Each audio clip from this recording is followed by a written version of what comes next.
नमस्कार एवरीवन। आज का अपना क्लास स्टार्ट करते हैं। एंड आज की क्लास में अपने को क्या करना है, क्लास 11 का चैप्टर नंबर 1, इसका अपने को वन शॉट वीडियो देखना है, राइट। अब ये वीडियो मैं स्टार्ट करूँ इससे पहले कुछ इंपॉर्टेंट बातें आपको बता देना चाहता हूँ, जो कि इस लेक्चर के लिए एंड आने वाले जो भी वन शॉट वीडियोज रहेंगे उन सब के लिए एप्लीकेबल रहने वाले हैं। तो वो क्या बात है, तो उनको पहले एक बार डिस्कस कर ले, इंपॉर्टेंट है, उसके बाद ही आपकी वीडियो कंटिन्यू करना चाहिए। पहला चीज तो यहाँ पे क्या रहेगा, वन शॉट वीडियो का मतलब ये होता है कि यहाँ पे रिविजन वीडियो होने वाला है। एंड रिवीजन वीडियो के अंदर मेरा ये अजम्पशन रहेगा, मैं ये मान के चलूंगा कि एक बार आपने डिटेल के अंदर चीजों को स्टडी कर रखा है, या तो स्कूल के अंदर या फिर अपने इस यूट्यूब पे जो डिटेल वाले लेक्चर्स डाल रखे हैं वहां से, या फिर खुद से एक बार आपने डिटेल के अंदर स्टडी कर रखा होगा। अभी आपके एग्जाम आ रहे होंगे, half yearly exam, annual exam, और उसके अंदर आपको एक बार चीजों को रिवाइज करना है, तो उसके लिए आप इसको वीडियो को देख रहे होंगे। ये मैं आपको एक तो ये अज्यूम करके चलूंगा कि आप यहाँ पे रिविजन पर्पज से आए होंगे, राइट। क्योंकि मेरे को पता है बहुत सारे बच्चे डायरेक्टली आ जाते हैं कि फर्स्ट टाइम उनको पढ़ रहे हैं करके, राइट, चीजों को अच्छी तरीके से, एंड उसी को वो उसके अंदर ही वो रिवीजन वीडियो को रेफर करते हैं, जिससे कि उनको पूरा क्लैरिटी नहीं मिलता। तो यदि आपके पास टाइम है, यदि आप मैनेज कर सकते हो तो डिटेल वाले वीडियोस को रेफर करना। बट यदि आपके पास टाइम ही नहीं है, या फिर आप रिवीजन ही करना चाहते हो, तो it's okay, then this video is fine for you. आपका पर्पज सॉल्व हो जाएगा, राइट। सेकंड चीज यहाँ पे क्या रहने वाला है, अपनी बुक के अंदर बहुत सारा डेटा आउटडेटेड है, जिसका रियल लाइफ से कोई लेना देना नहीं है, राइट। वैसे कुछ कॉन्सेप्ट भी इंक्लूड कर रखे हैं। तो जब हम रेगुलर लेक्चर्स देखते हैं तो वहां पे हम रियल एस्पेक्ट क्या, रियल लाइफ में कैसी चीजें होती है, उसके ऊपर बहुत फोकस करते हैं। बट रिवीजन वीडियो के अंदर हम वो नहीं करने वाले हैं। थोड़ा रिवीजन वीडियो में अपने को टाइम सेव करना रहेगा, तो कहाँ पे सेव करते हैं, इन्हीं चीजों के अंदर टाइम सेव करेंगे। तो यहाँ पे अपना उन चीजों के ऊपर बिल्कुल फोकस नहीं करेंगे जो बुक के अंदर लिखा है, इसी को सही मान के हम पढ़ने वाले हैं। That is the second condition, right. No fact check basically. जो अपना बुक के अंदर दे रखा है उसी को हम सही मानेंगे and आगे चलने वाले हैं, राइट।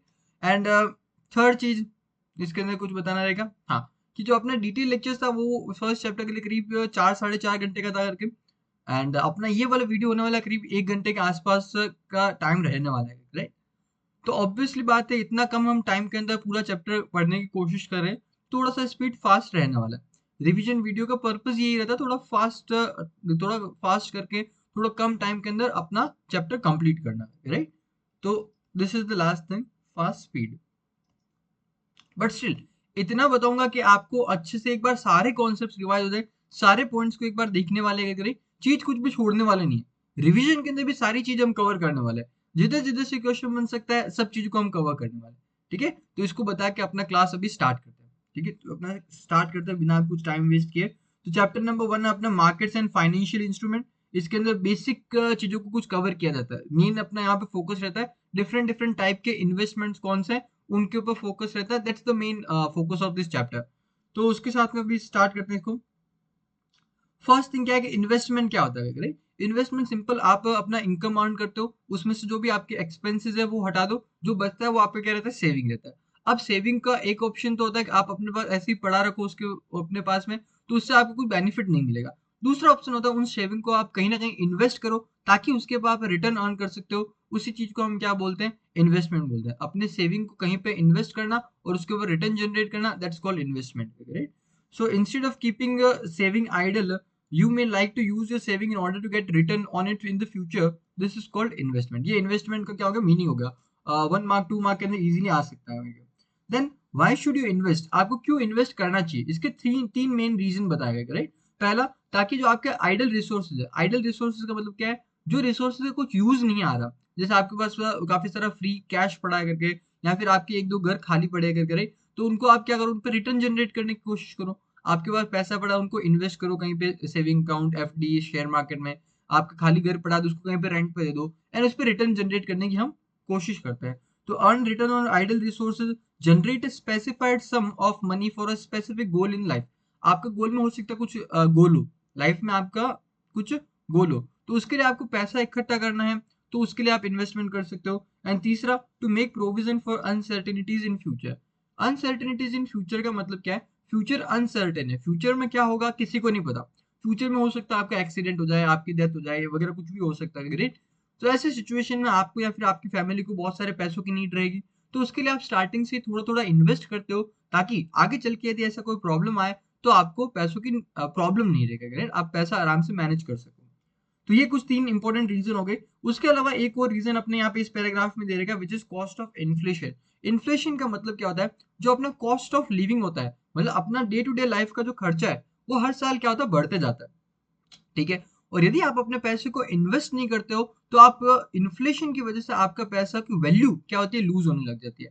तो इन्फ्लेशन की कॉस्ट को बीट करने के लिए, इन्फ्लेशन की कॉस्ट को मीट करने के लिए आपको अपना पैसा इन्वेस्ट करना चाहिए। और अपना यहाँ पे ऑब्जेक्टिव क्या होना चाहिए, इतना रिटर्न जनरेट करें कि अपना जो इन्फ्लेशन रेट है उससे ज्यादा रिटर्न जनरेट हो, राइट।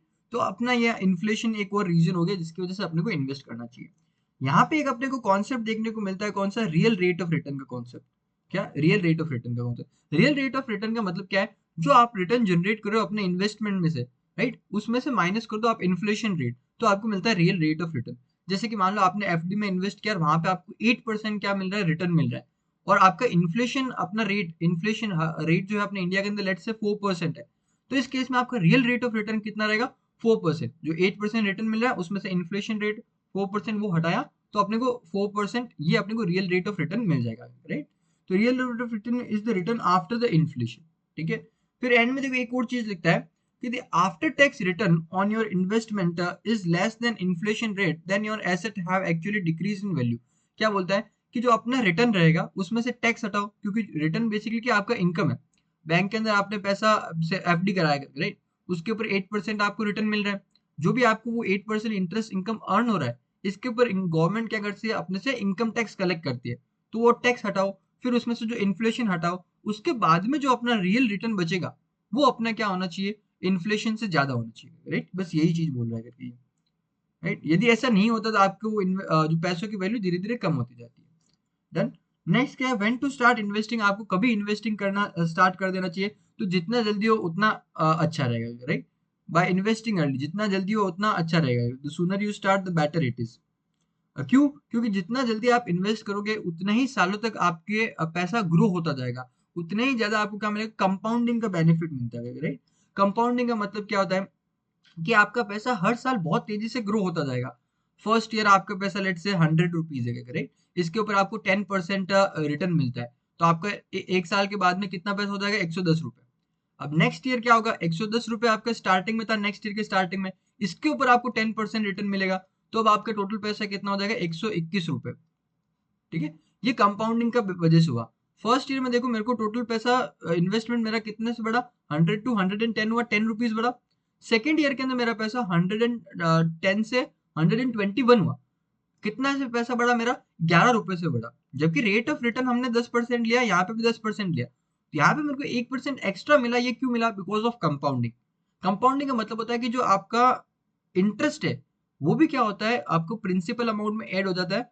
एंड अब जो आपको इंटरेस्ट मिलने वाला है वो जो आपका एग्जिस्टिंग प्रिंसिपल अमाउंट है और अब तक जो आपने इंटरेस्ट अर्न किया उसके ऊपर आपको वो रेट लगाएंगे, राइट। तो ये कंपाउंडिंग का बेनिफिट होता है, और टाइम के साथ साथ में ये बेनिफिट बढ़ते जाता है। अब देखो आप थर्ड ईयर के अंदर क्या मिलेगा, 10% मिलेगा, तो वो किस पे, इस पे मिलने वाला है, तो वो होगा 12.1। ठीक है। तो इस तरीके से ये धीरे धीरे बढ़ता जा रहा है, पहले साल में 10 रुपए, फिर अगले साल में कितना, 11 रुपए, उसके अगले साल में 12.1 रुपए। इस तरीके से आपको कंपाउंडिंग का बेनिफिट मिलता है ना। फिर यहाँ पे क्या बोलता है, 3 golden rules for all the investors. Again अच्छा क्वेश्चन आता है, इसके अंदर आ जाता है जनरली। क्या है 3 गोल्डन रूल्स, पहला, invest early, invest regularly and invest for the long term and not the short term, right. तो ये 3 गोल्डन रूल्स हो गए जो कि आपको फॉलो करने चाहिए, right. Now next, mister Warren Buffett, ये है कौन, पहले बात तो ये दुनिया का सबसे लेजेंडरी इन्वेस्टर है, राइट। दुनिया का सबसे लेजेंडरी, दुनिया का सबसे रिचेस्ट इन्वेस्टर ये पर्सन है। इस इंसान का आज के टाइम पे नेटवर्थ करीब करीब $150 बिलियन है। कितना, $150 बिलियन इसका आज के इंसान, इस इंसान का नेटवर्थ है, राइट। इस इंसान ये क्या बोलता है कि I bought my first share at the age of 11 years and even then it was too late. इस इंसान ने अपना पहला जो कंपनी का, किसी भी कंपनी का शेयर खरीदा, वो कब खरीदा था, जब ये 11 साल का था। एंड ये बोलता है कि उस टाइम पे भी ये बहुत लेट हो गया, उसको और भी जल्दी स्टार्ट कर देना चाहिए था। बेसिकली इस पॉइंट के बारे में बोल रहा है कि इन्वेस्ट अर्ली वाले इस पॉइंट की बात कर रहा है, जितना आप जल्दी स्टार्ट करोगे उतना अच्छा रहेगा। नेक्स्ट क्या है, what care should you take while investing. जब आप अपना पैसा इन्वेस्ट करो, कहीं पे भी इन्वेस्ट करो, not just share market, but FD के अंदर इन्वेस्ट करो, सेविंग अकाउंट में इन्वेस्ट करो, रियल एस्टेट में इन्वेस्ट करो, कहीं पे भी इन्वेस्ट करते हो, तो आपको क्या क्या चीजें हैं जो ध्यान रखना चाहिए, ठीक है। तो what care should you take while investing, तो आपको ये कुछ स्टेप्स दे रखे हैं ताकि आपका इन्वेस्टमेंट सेफ रहे, तो वो क्या क्या स्टेप्स है वो देखते हैं, राइट। देखो एक और चीज बता दो आपको, मैं हमेशा ध्यान रखना जब भी थियरी सब्जेक्ट पढ़ते हो स्पेसिफिकली, उस टाइम पे जो अपना टॉपिक है उसका जो हेडिंग होता है उसको हमेशा केयरफुली पढ़ने का, उसको कोशिश करने का, याद रखने का। बिकॉज जो क्वेश्चन बनता है वो कैसे रहेगा, डायरेक्ट इस हेडिंग में से क्वेश्चन बनता है। इवन यदि कोई केस स्टडी बेस्ड क्वेश्चन भी है ना, तो उसके अंदर जो हेडिंग रहेगा आपका टॉपिक का, वो जरूर उस केस स्टडी के अंदर इंक्लूड होगा। तो आपको हेल्प करता है वो किस टॉपिक से क्वेश्चन पूछा है उसको आइडेंटिफाई करने में। बिकॉज बहुत बार आपको ये प्रॉब्लम देखने को मिलेगा कि आपको अंदर का कंटेंट आता रहेगा कि इस क्वेश्चन का आंसर क्या, वो आपको आता रहेगा, बट आप क्वेश्चन रीड करके ये नहीं समझ पा रहे हो कि इसने एक्चुअली पूछा क्या। क्वेश्चन रीड करके क्या आंसर अपने को लिखना है ये आइडेंटिफाई करना भी अपने आप में एक स्किल है। और ये आप तभी आइडेंटिफाई कर पाते हो जब आपको हेडिंग्स वगैरह अच्छे से पता है, हेडिंग्स में क्या वर्ड यूज किया, हेडिंग में क्या बोलना चाहता है वो आपको आना चाहिए, राइट। तो focus on headings as well for throughout the theory subject जो भी आप पढ़ते हो। तो अभी क्या क्या चीजें आपको ध्यान रखना चाहिए। पहला, रिटन डॉक्यूमेंट्स लो जिसके अंदर इन्वेस्टमेंट के बारे में लिखा हो करके, राइट। वर्बली किसी ने एक्सप्लेन किया तो उसका वैल्यू नहीं रहता, बट राइटिंग के अंदर डॉक्यूमेंट तुमको दे रहा है वो, अब इन्वेस्टमेंट के बारे में एक्सप्लेन करते हो तो उसका वैल्यू रहता है। Read and understand such document, उनको रीड भी कर लो, ऐसा नहीं कि बस ब्लाइंडली साइन कर रहे हो। Verify the legitimacy of the investment, वो लिजिटिमेसी का मतलब लीगल होना चाहिए, राइट। तो वो वेरीफाई कर लेना, इलीगल इन्वेस्टमेंट्स के अंदर दिमाग मत लगाना। Find out the cost and benefit associated with the investment, जो इन्वेस्टमेंट कर रहे हो उसके अंदर आपको कितना कॉस्ट आएगा, उससे कितना बेनिफिट मिलेगा, ये सब पता करो। जैसे आप म्यूचुअल फंड्स के अंदर इन्वेस्ट करते हो तो वहां पे जनरली जो आपको कॉस्ट रहता है वो 1 to 1.5% समथिंग कुछ आपको कॉस्ट आता है, राइट। और तो आप देखो कॉस्ट कितना आ रहा है मेरे को, उससे बेनिफिट कितना मिल रहा है, ये आपको पता होना चाहिए। फिर assess the risk return profile of the investment, जो आप जिस टाइप का इन्वेस्टमेंट करो उसमें रिस्क कितना है, ठीक है। कितना चांसेस है कि आपका पैसा डूब जाएगा, that's basically your risk. And return का चांसेस क्या है, कितना रिटर्न आपको मिल सकता है यदि आप सही हुए तो, ठीक है। Now know the liquidity and the safety aspect of the investment. Liquidity का मतलब क्या होता है, कितना जल्दी आप अपने एसेट्स को बेच सकते हो और उससे कैश वसूल कर सकते हो, उसको बोलते हैं लिक्विडिटी। कितना जल्दी मैं अपने एसेट्स को बेच सकता हूँ, कितना जल्दी मैं इन्वेस्टमेंट को बेच सकता हूँ, उसको बोलते हैं लिक्विडिटी। तो लिक्विडिटी कितना है उस इन्वेस्टमेंट के अंदर वो पता करो। बिकॉज बहुत सारे इन्वेस्टमेंट जो होते हैं जिनके अंदर लिक्विडिटी बहुत कम होता है, मतलब उनको बॉन्ड बेचने में बड़ा मुश्किल होता है। जैसे आप रियल स्टेट में इन्वेस्ट करते हो, राइट, तो वहां पे उसके अंदर लिक्विडिटी क्या बहुत कम है। जबकि आप इक्विटी शेयर्स वगैरह में इन्वेस्ट करते हो तो वहां पे लिक्विडिटी हाई रहता है, वहां पे इजीली आप बेच सकते हो चीजों को। और उसका इन्वेस्टमेंट का सेफ्टी कितना है वो भी देखो। Then is certain if it is appropriate for your specific goal, आपके जो गोल है उसके अकॉर्डिंग एप्रोप्रिएट है क्या, सही है क्या। Compare these detail with the other investment opportunities available, जो बाकी इन्वेस्टमेंट अपॉर्चुनिटीज है उनके साथ कंपेयर करो। सिर्फ एक ही पर्टिकुलर इन्वेस्टमेंट में फोकस नहीं करना, और भी जो अपॉर्चुनिटीज है उन सब पे फोकस करो। Examine if it fits in your with the other investment, जो आपने अदर इन्वेस्टमेंट ऑलरेडी कर रखे हैं उनके साथ में जो आप नया इन्वेस्टमेंट करने का सोच रहे हो वो फिट बैठ रहा है क्या, राइट। ऐसा नहीं होना चाहिए कि आपका ऑब्जेक्टिव है कि पैसा सेव करना for the education purpose and आपने अभी इन्वेस्ट करेगा कि इसमें एफडी वगैरह में, ठीक है। एफडी वगैरह बहुत सेफ टाइप ऑफ इन्वेस्टमेंट है, और आपका गोल क्या है कि एजुकेशन के लिए पैसा इकट्ठा करना, तो उसके अकॉर्डिंग आपने सही इन्वेस्टमेंट किया। अब आपको और इन्वेस्ट करना रहा, पैसा इन्वेस्ट करो क्रिप्टो करेंसी के अंदर, डेरिवेटिव मार्केट के अंदर, तो वो बहुत ज्यादा रिस्की हो जाएगा। आपके एग्जिस्टिंग इन्वेस्टमेंट के हिसाब से, आपके गोल के हिसाब से मैच नहीं कर रहा, तो इस टाइप का इन्वेस्टमेंट मत करना। Deal only through authorised intermediary, authorised intermediary का मतलब क्या, सिर्फ वो इंटरमीडिएट मतलब वो ब्रोकर लोग जो कि क्या रजिस्टर्ड है उन्हीं के साथ आपको डील करना है। कोई भी पर्सन आके बोले कि आप मुझे अपना पैसा दो हम आपके लिए इन्वेस्ट करेंगे, आपको ब्लाइंडली उस पर ट्रस्ट नहीं करना। आपको देखना है क्या वो ऑथोराइज्ड पर्सन है क्या, क्या वो सेबी रजिस्टर्ड ब्रोकर है क्या, यदि है तो ही आपको उसके थ्रू इन्वेस्ट करना है। Seek all clarification about the intermediary, जो इंटरमीडिएट जो आपका ब्रोकर है जो मिडिल मैन है उसके बारे में जो भी आपको इन्फॉर्मेशन चाहिए सारा ले लेना। यदि एंड इन्वेस्टमेंट के बारे में भी सारा इन्फॉर्मेशन लेना, और तभी इन्वेस्ट करना जब आप कंफर्टेबल हो, ठीक है। Explore the options available to you if something were to go wrong and then if satisfied make the investment. आपके पास क्या क्या ऑप्शन है सारे को एक्सप्लोर करो, ठीक है। कुछ गलत हो गया तो आपके पास बैकअप प्लान क्या है, ये सारी चीजें देख लेना करके। आगे चले इसके अंदर ना, what is meant by interest, interest से अपना क्या मतलब होता है, पैसों को यूज करने के लिए आपको कुछ कॉस्ट पे करना होता है, उसी को हम इंटरेस्ट बोलते हैं।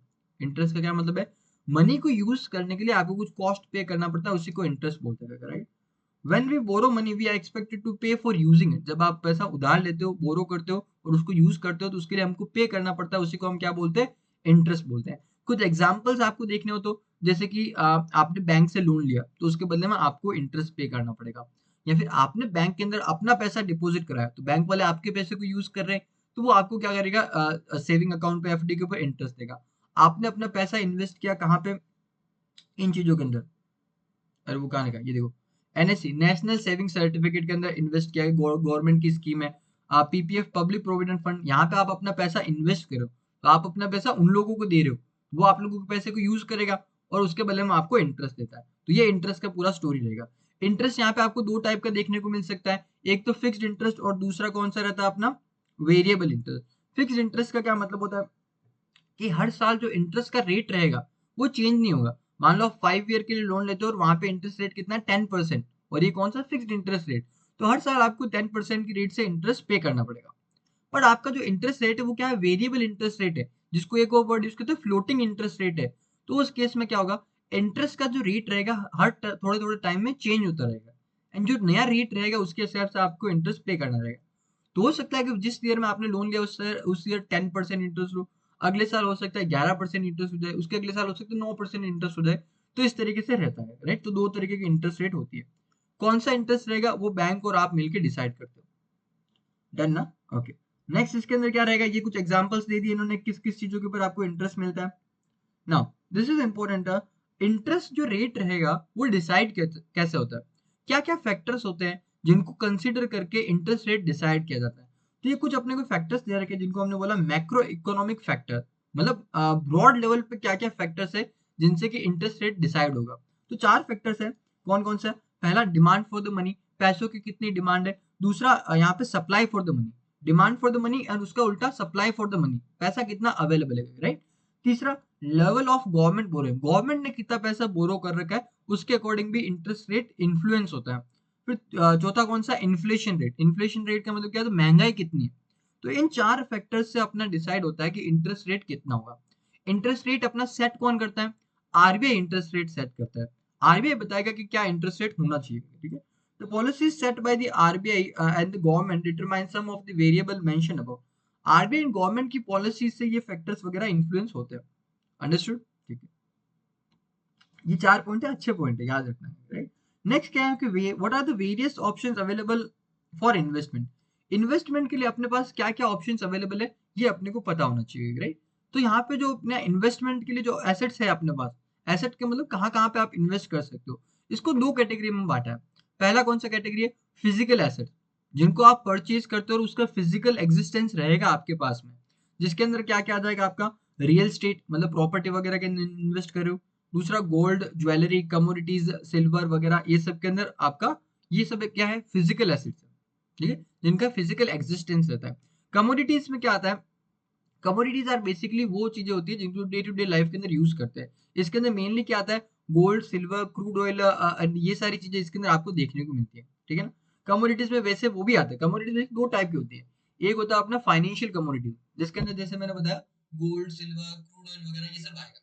दूसरा अपना होता है क्या, एग्रीकल्चर कमोडिटी, जिसके अंदर क्या आता है, जो एग्रीकल्चर प्रोडक्ट्स है वो सब आएंगे, जैसे कि कॉटन हुआ, अपना राइस हुआ, व्हीट हुआ, जीरा हुआ, ये सारी चीजें इसके अंदर आएगी एग्रीकल्चर कमोडिटीज, ठीक है।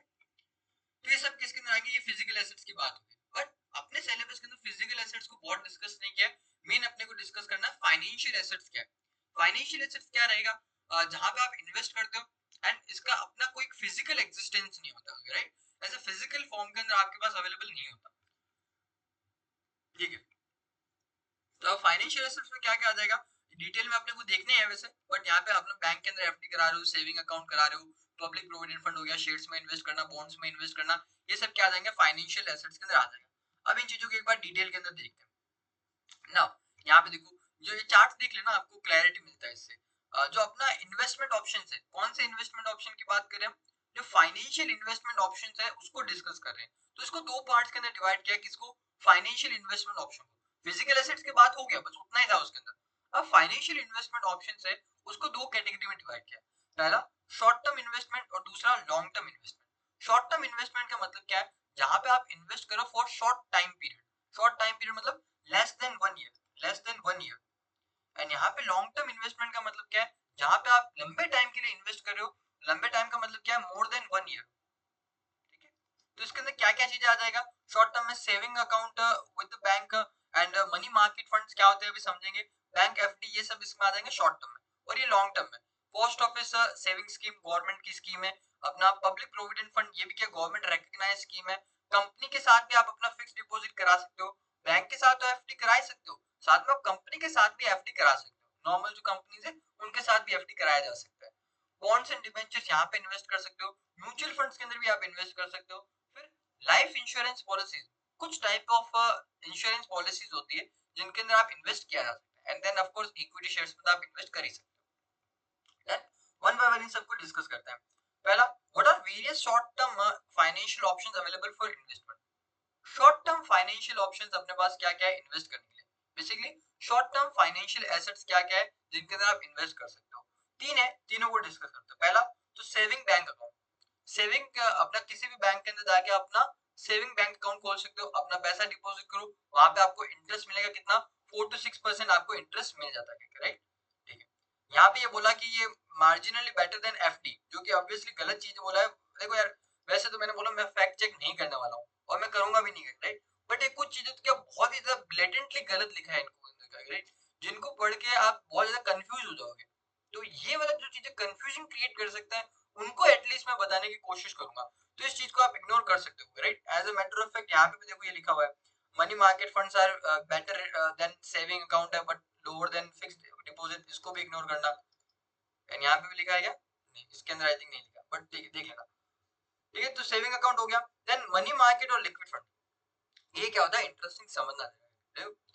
कंपनीज को या फिर गवर्नमेंट को पैसों की नीड है, और ये पैसे कैसे लेने वाली है, लोन लेके पैसा लेगी, क्या करेगी, कैसे पैसे लेने वाली है, लोन लेके पैसा अपनी फाइनेंशियल नीड को पूरा करेगी। लोन किससे ले रही है, पब्लिक से लोन ले रही है, और लोन ले रही है शॉर्ट टर्म के लिए। Again one more time repeat करता हूँ, गवर्नमेंट को या फिर कंपनीज को क्या है, पैसों की नीड है, तो वो पैसे कैसे इकट्ठा करेगी, वो लोन लेगी। लोन किससे लिया जा रहा है, पब्लिक से लोन लिया जा रहा है, यहाँ पे बैंक वगैरह से नहीं, पब्लिक से लोन लिया जा रहा है। और ये जो लोन लिया जाएगा वो किसके लिए लिया जाएगा, शॉर्ट टाइम पीरियड के लिए लोन लिया जाएगा। शॉर्ट टाइम पीरियड का मतलब लेस देन 1 ईयर के लिए लोन लिया जाता है, राइट। एंड यहाँ पे जो इंस्ट्रूमेंट यूज करती है कंपनीज या फिर गवर्नमेंट लोन लेने के लिए, वो इंस्ट्रूमेंट्स को हम क्या क्या बोलते हैं, treasury bills, commercial paper, certificate of deposit, call money, ये सारे इंस्ट्रूमेंट्स को यूज करके गवर्नमेंट या फिर कंपनी शॉर्ट टाइम पीरियड के लिए लोन लेती है, और उसके बदले में ऑफकोर्स आपको इंटरेस्ट देगी, एंड जब लोन का टाइम खत्म होगा आपको पैसे वापस लौटा दिए जाते हैं। तो ये हो गया मनी मार्केट, इसी को हम क्या बोलते हैं, लिक्विड फंड्स भी बोलते हैं। लिक्विड फंड क्यों बोलते हैं, बिकॉज इसको आप इजीली बेच सकते हो, ठीक है, बेचते नहीं हो तो भी शॉर्ट टाइम के अंदर लोन का टाइम खत्म हो जाता है और आपको पैसा वापस मिल जाता है। तो मनी मार्केट और लिक्विड फंड क्या है, specialised form of mutual funds है that invest in extremely short term fixed income instruments and thereby provide easy liquidity. एक और चीज, इंटरेस्टिंग चीज ध्यान से समझना, मनी मार्केट के अंदर जो मैंने इंस्ट्रूमेंट का आपको कुछ एग्जांपल्स बताए, ये इंस्ट्रूमेंट कंपनी वगैरह इनके अंदर यदि आपको इन्वेस्ट करना है तो आप डायरेक्टली इन्वेस्ट नहीं कर सकते। आपको कैसे इन्वेस्ट करना रहेगा, म्यूचुअल फंड्स के थ्रू इन्वेस्ट करते हो, आप अपना पैसा म्यूचुअल फंड को दोगे, म्यूचुअल फंड वाले अपना या आपका पैसा आगे चल के इन इंस्ट्रूमेंट के अंदर इन्वेस्ट करता है, राइट। तो ये इसके लिए यहाँ पे बोला कि जो मनी मार्केट और लिक्विड फंड्स है ये specialised forms of mutual fund रहेंगे, जो कि आपका extremely short term fixed income instruments, fixed income instruments कौन से, वही treasury bills, commercial paper, certificate deposit, इन सब के अंदर आपका पैसा इन्वेस्ट करते हैं। इनको फिक्स्ड इनकम इंस्ट्रूमेंट क्यों बोलते हैं, बिकॉज यहाँ पे जो इंटरेस्ट रेट रहेगा वो फिक्स रहता है, एंड आपको रेगुलरली एक फिक्स इनकम मिलता रहेगा, इसके लिए इनको फिक्स्ड इनकम इंस्ट्रूमेंट भी बोलते हैं। देन ना लिक्विडिटी आपको प्रोवाइड करते हैं।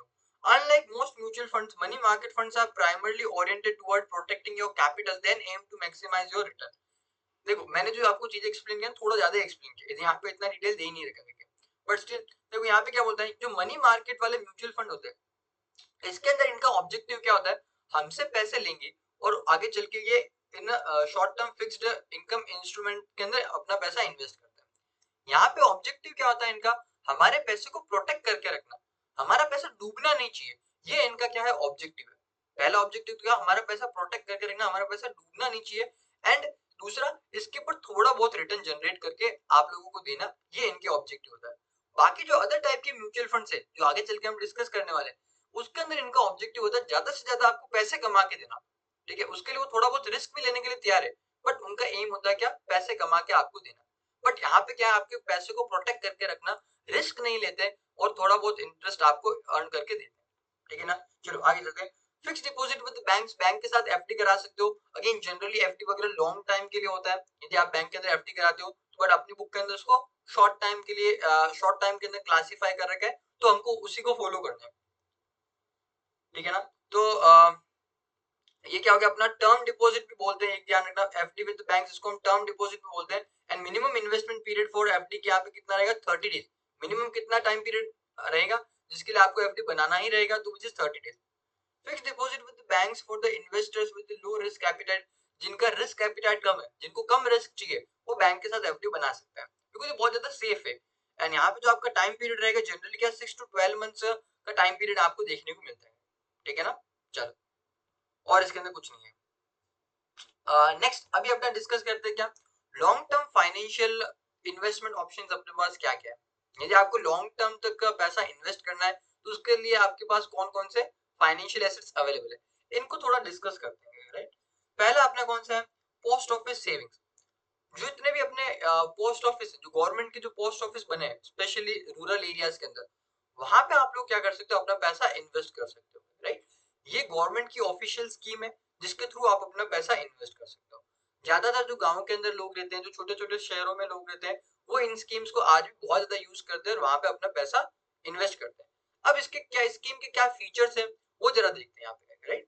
पहला देखो मंथली इनकम स्कीम है, मतलब क्या हर मंथ आप यहाँ पे थोड़ा थोड़ा पैसा इन्वेस्ट करते हो, जस्ट लाइक एसआईपी। यहाँ पे आप क्या करते हो हर महीने थोड़ा थोड़ा पैसा इन्वेस्ट करते हो, ठीक है ना। यहाँ पे इंटरेस्ट रेट कितना मिलने वाला है 8.4% पर एनम, मतलब हर साल आपको 8.4% इंटरेस्ट मिलने वाला है, जो कि काफी अच्छा इंटरेस्ट है। एफडी से अच्छा रिटर्न इंटरेस्ट मिलता है यहाँ पे, राइट।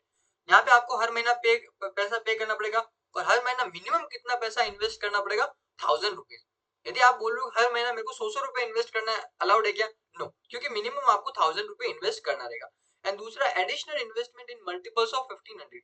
इसका क्या मतलब होता है यदि आपको 1000 रुपीज से ज्यादा इन्वेस्ट करना है तो मिनिमम अमाउंट जो आपको इंक्रीज करना रहेगा वो रहेगा 1500 रुपीज से। मतलब कि मैंने 1000 रुपए इन्वेस्ट किया, मैं चाहता हूँ अगले महीने और थोड़ा ज्यादा इन्वेस्ट करूँ, तो मेरे को अगला मिनिमम कितना इन्वेस्ट करना पड़ेगा प्लस 1500, यानी कि 1000 प्लस 1500 कितना होता है अगले 25 मिनिमम 25 रुपए इन्वेस्ट करना पड़ेगा। यदि मैं चाहता हूं कि मैं सिर्फ और सिर्फ 1300 रुपए इन्वेस्ट करूं, ठीक है, तो कर सकता हूं क्या, नहीं कर सकता हूं। क्यों नहीं कर सकता, बिकॉज मिनिमम इन्वेस्टमेंट 1000 रुपीज है, और उसके ऊपर यदि मेरे को इन्वेस्टमेंट बढ़ाना है तो कम से कम क्या होना चाहिए, वो 1500 रुपए के मल्टीपल्स में बढ़ना चाहिए, 1500 रुपए या फिर उसके मल्टीपल्स में बढ़ना चाहिए। अगेन एक और एग्जांपल ले लेता हूं ताकि आपको पूरा क्लैरिटी रहेगा, राइट। तो मैंने 1000 रुपए इन्वेस्ट किया, उसके उससे मेरे को इंक्रीज करना, तो मैंने बोला मिनिमम 2500 रुपए इन्वेस्ट करना पड़ेगा। इससे ज्यादा इन्वेस्ट करना तो क्या मैं 2800 रुपए इन्वेस्ट कर सकता हूँ क्या, नहीं कर सकता। क्यों, क्योंकि मैंने बोला यदि आपको अमाउंट बढ़ाना है तो कम से कम 1500 रुपए से बढ़ना चाहिए, राइट। तो अभी 2500 से ज्यादा इन्वेस्ट करना है तो कितना मिनिमम इन्वेस्ट करना पड़ेगा, तो प्लस 1500 रुपए तो अपना हो जाता है 4000 रुपए के आसपास, ठीक है। तो इतना आपको इन्वेस्ट करना पड़ेगा। आई होप इसके चीज का मतलब समझा होगा। देन अपना जो पोस्ट ऑफिस के पास जाके आप अपना अकाउंट खुला दो जिसके अंदर आप हर मंथ पैसा जमा करते हो, राइट। यहाँ पे दो तरीके का अकाउंट खुला सकते हो, एक तो होता है सिंगल अकाउंट जहाँ पे एक ही पर्सन के नाम पे अकाउंट खुला है, दूसरा होता है क्या ज्वाइंट अकाउंट जहाँ पे दो लोगों ने मिलकर अपना क्या अकाउंट खोल रखा है। यदि आपका सिंगल अकाउंट है तो वहां पे मैक्सिमम एक साल में कितना पैसा इन्वेस्ट कर सकते हो 4.5 लाख रुपए, और यदि आपका ज्वाइंट अकाउंट है तो वहां पे मैक्सिमम एक साल में कितना पैसा इन्वेस्ट किया जा सकता है 9 लाख रुपीज। ये जो लिमिट है कितने की, एक साल की लिमिट है। आप बोलोगे यहाँ पे लिमिट क्यों लगा रखी है करके, अनलिमिटेड पैसा क्यों नहीं इन्वेस्ट करते करके, तो ऑब्वियसली बात है, देखो ये गवर्नमेंट का एक बेनिफिशियल क्या बोलते हैं स्कीम है, ठीक है। यहाँ पे अनलिमिटेड पैसा इन्वेस्ट नहीं कर सकते, थोड़ा बहुत गवर्नमेंट अलाउ करेगा, राइट, पर बहुत ज्यादा इन्वेस्ट करना है तो दैट्स नॉट अलाउड, क्योंकि यहाँ पे देखो इंटरेस्ट रेट बहुत ज्यादा दे रहा है, ठीक है, और गवर्नमेंट को खर्चा आता है ना यार इतना इंटरेस्ट देते तो गवर्नमेंट का तो बेनिफिट लो पर थोड़ा थोड़ा, ठीक है ना, दैट्स वाई। नेक्स्ट इसके अंदर और क्या है, यहाँ पे मैच्योरिटी पीरियड कितना रहेगा, 6 ईयर का मैच्योरिटी पीरियड रहता है। मतलब क्या है कि आप हर महीना थोड़ा थोड़ा पैसा इन्वेस्ट कर देते हो, जब 6 साल का टाइम कंप्लीट होगा तब आपका जो टोटल पैसा आपको वापस लौटा दिया जाएगा, जो आपका टोटल पैसा वो आपको वापस लौटा दिया जाएगा विद 10% बोनस, विद 10% बोनस आपको मिलेगा, राइट। 6 साल यदि आप पूरा अपना पैसा इन्वेस्ट करके रखते हो तो आपको पैसा वापस लौटा देंगे और साथ में 10% बोनस भी देंगे। मान लो आपने 6 साल के अंदर टोटल लेट से 10 लाख रुपीज इन्वेस्ट किए थे, तो इसके ऊपर आपको 5% बोनस भी दिया जाएगा, तो आपको टोटल पैसा कितना मिलेगा 10 लाख रुपए, ये प्लस इसका 5% जो कि अपना होता है कितना 50,000 रुपए, तो टोटल आपको 10,50,000 रुपए लौटाए जाएंगे। हर साल इंटरेस्ट मिलता है वो तो मिलेगा, प्लस एंड में आपको ये पैसा वापस लौटा दिया जाएगा। आई होप आपको समझा होगा। मैच्योरिटी पीरियड का मतलब क्या है, कब आपको पैसा वापस लौटाया जाएगा। फिर a bonus of 10% is paid at the time of maturity. और एक चीज ध्यान रखना, यदि आप प्री मैच्योर विड्रॉल करते हो, ठीक है, प्री मैच्योर विड्रॉल का मतलब क्या है, is permitted if the deposit is more than 1 year old. यदि आपने पैसा डिपॉजिट किया और 1 साल से ज्यादा का टाइम हो गया तो आप अपना पैसा विड्रॉ कर सकते हो, ठीक है। 1 साल से ज्यादा का टाइम हो गया तो आप अपना पैसा विड्रॉ कर सकते हो, ठीक है। बट अब तक 6 साल कंप्लीट नहीं हुआ, मैच्योरिटी अचीव नहीं हुआ, मान लो आपको 2 साल बाद विड्रॉ करना, कर सकते हो क्या? यस कर सकते हो। क्यों? क्योंकि 1 साल एक बार कंप्लीट हो गया तो 1 साल के बाद में आप विड्रॉ करना अलाउड है। तो अभी आप यदि प्री मैच्योर, इसको बोलते हैं प्री मैच्योर विड्रॉल, मैच्योरिटी से पहले विड्रॉ कर रहे हैं, उसको बोलते हैं प्री मैच्योर विड्रॉल। करना चाहो तो कर सकते हो, कोई प्रॉब्लम नहीं है। बट यहाँ पे आपको दो डिसएडवांटेज रहेंगे। पहला क्या डिसएडवांटेज रहेगा, आपको यहाँ पे 5% डिडक्शन कट होगा, राइट। जो आपने अब तक इन्वेस्टमेंट किया था उसमें से 5% ये पैसा काटेगी, उसके बाद में आपको पैसा लौटाया जाएगा। तो पहला क्योंकि 5% डिडक्शन आपको कट होगा, 5% पैसा कम मिलेगा।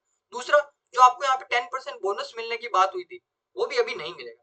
तो दो आपको डिसएडवांटेज रहेंगे यदि आप प्री मैच्योर विड्रॉल करते हो, 6 साल से पहले विड्रॉ करते हो। तो ये हो गया पोस्ट ऑफिस स्कीम के बारे में पूरा डिस्कशन। नेक्स्ट अपना क्या आता है, public provident fund.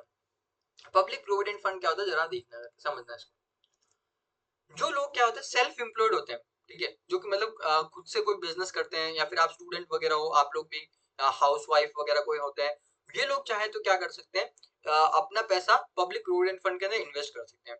Public provident fund होता क्या है, ये भी एक गवर्नमेंट की स्कीम है, जहां पे आपको अपना एक अकाउंट खोलना पड़ता है, किसके साथ में, नेशनल बैंक, नेशनलाइज्ड बैंक के साथ में।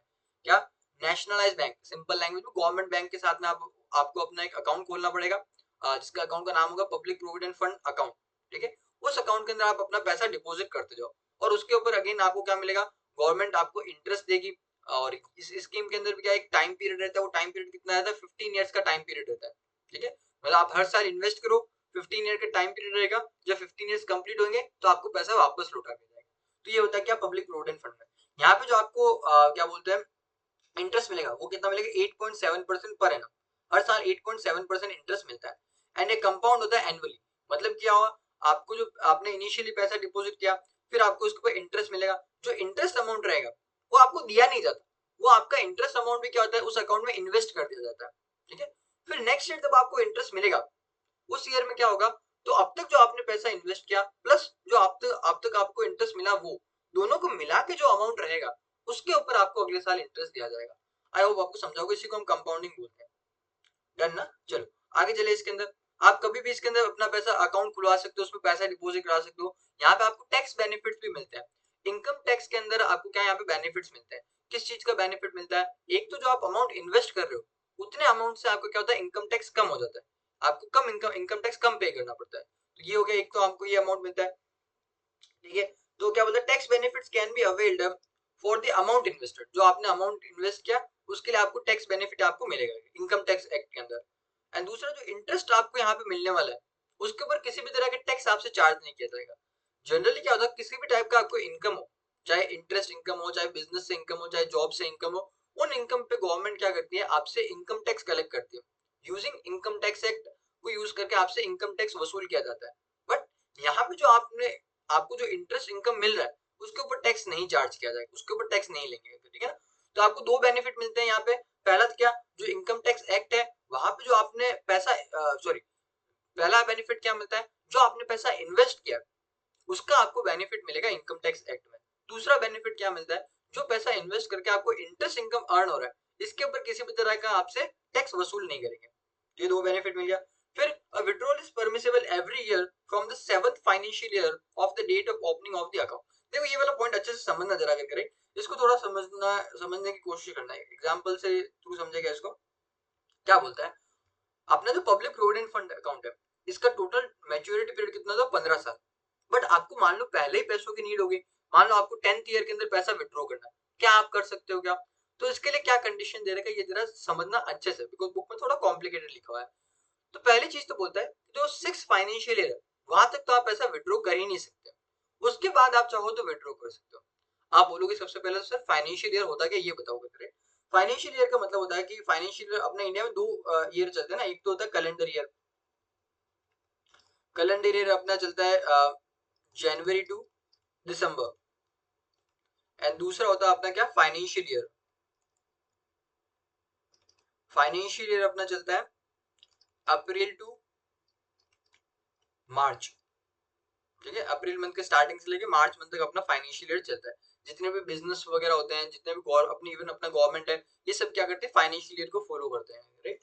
अभी इंडिया के अंदर अभी करंट अपना कौन सा फाइनेंशियल ईयर चल रहा है, 2026-27, ठीक है, मतलब अप्रैल 2026 से लेके मार्च 2027 तक ये वाला फाइनेंशियल ईयर भी अपना चल रहा है।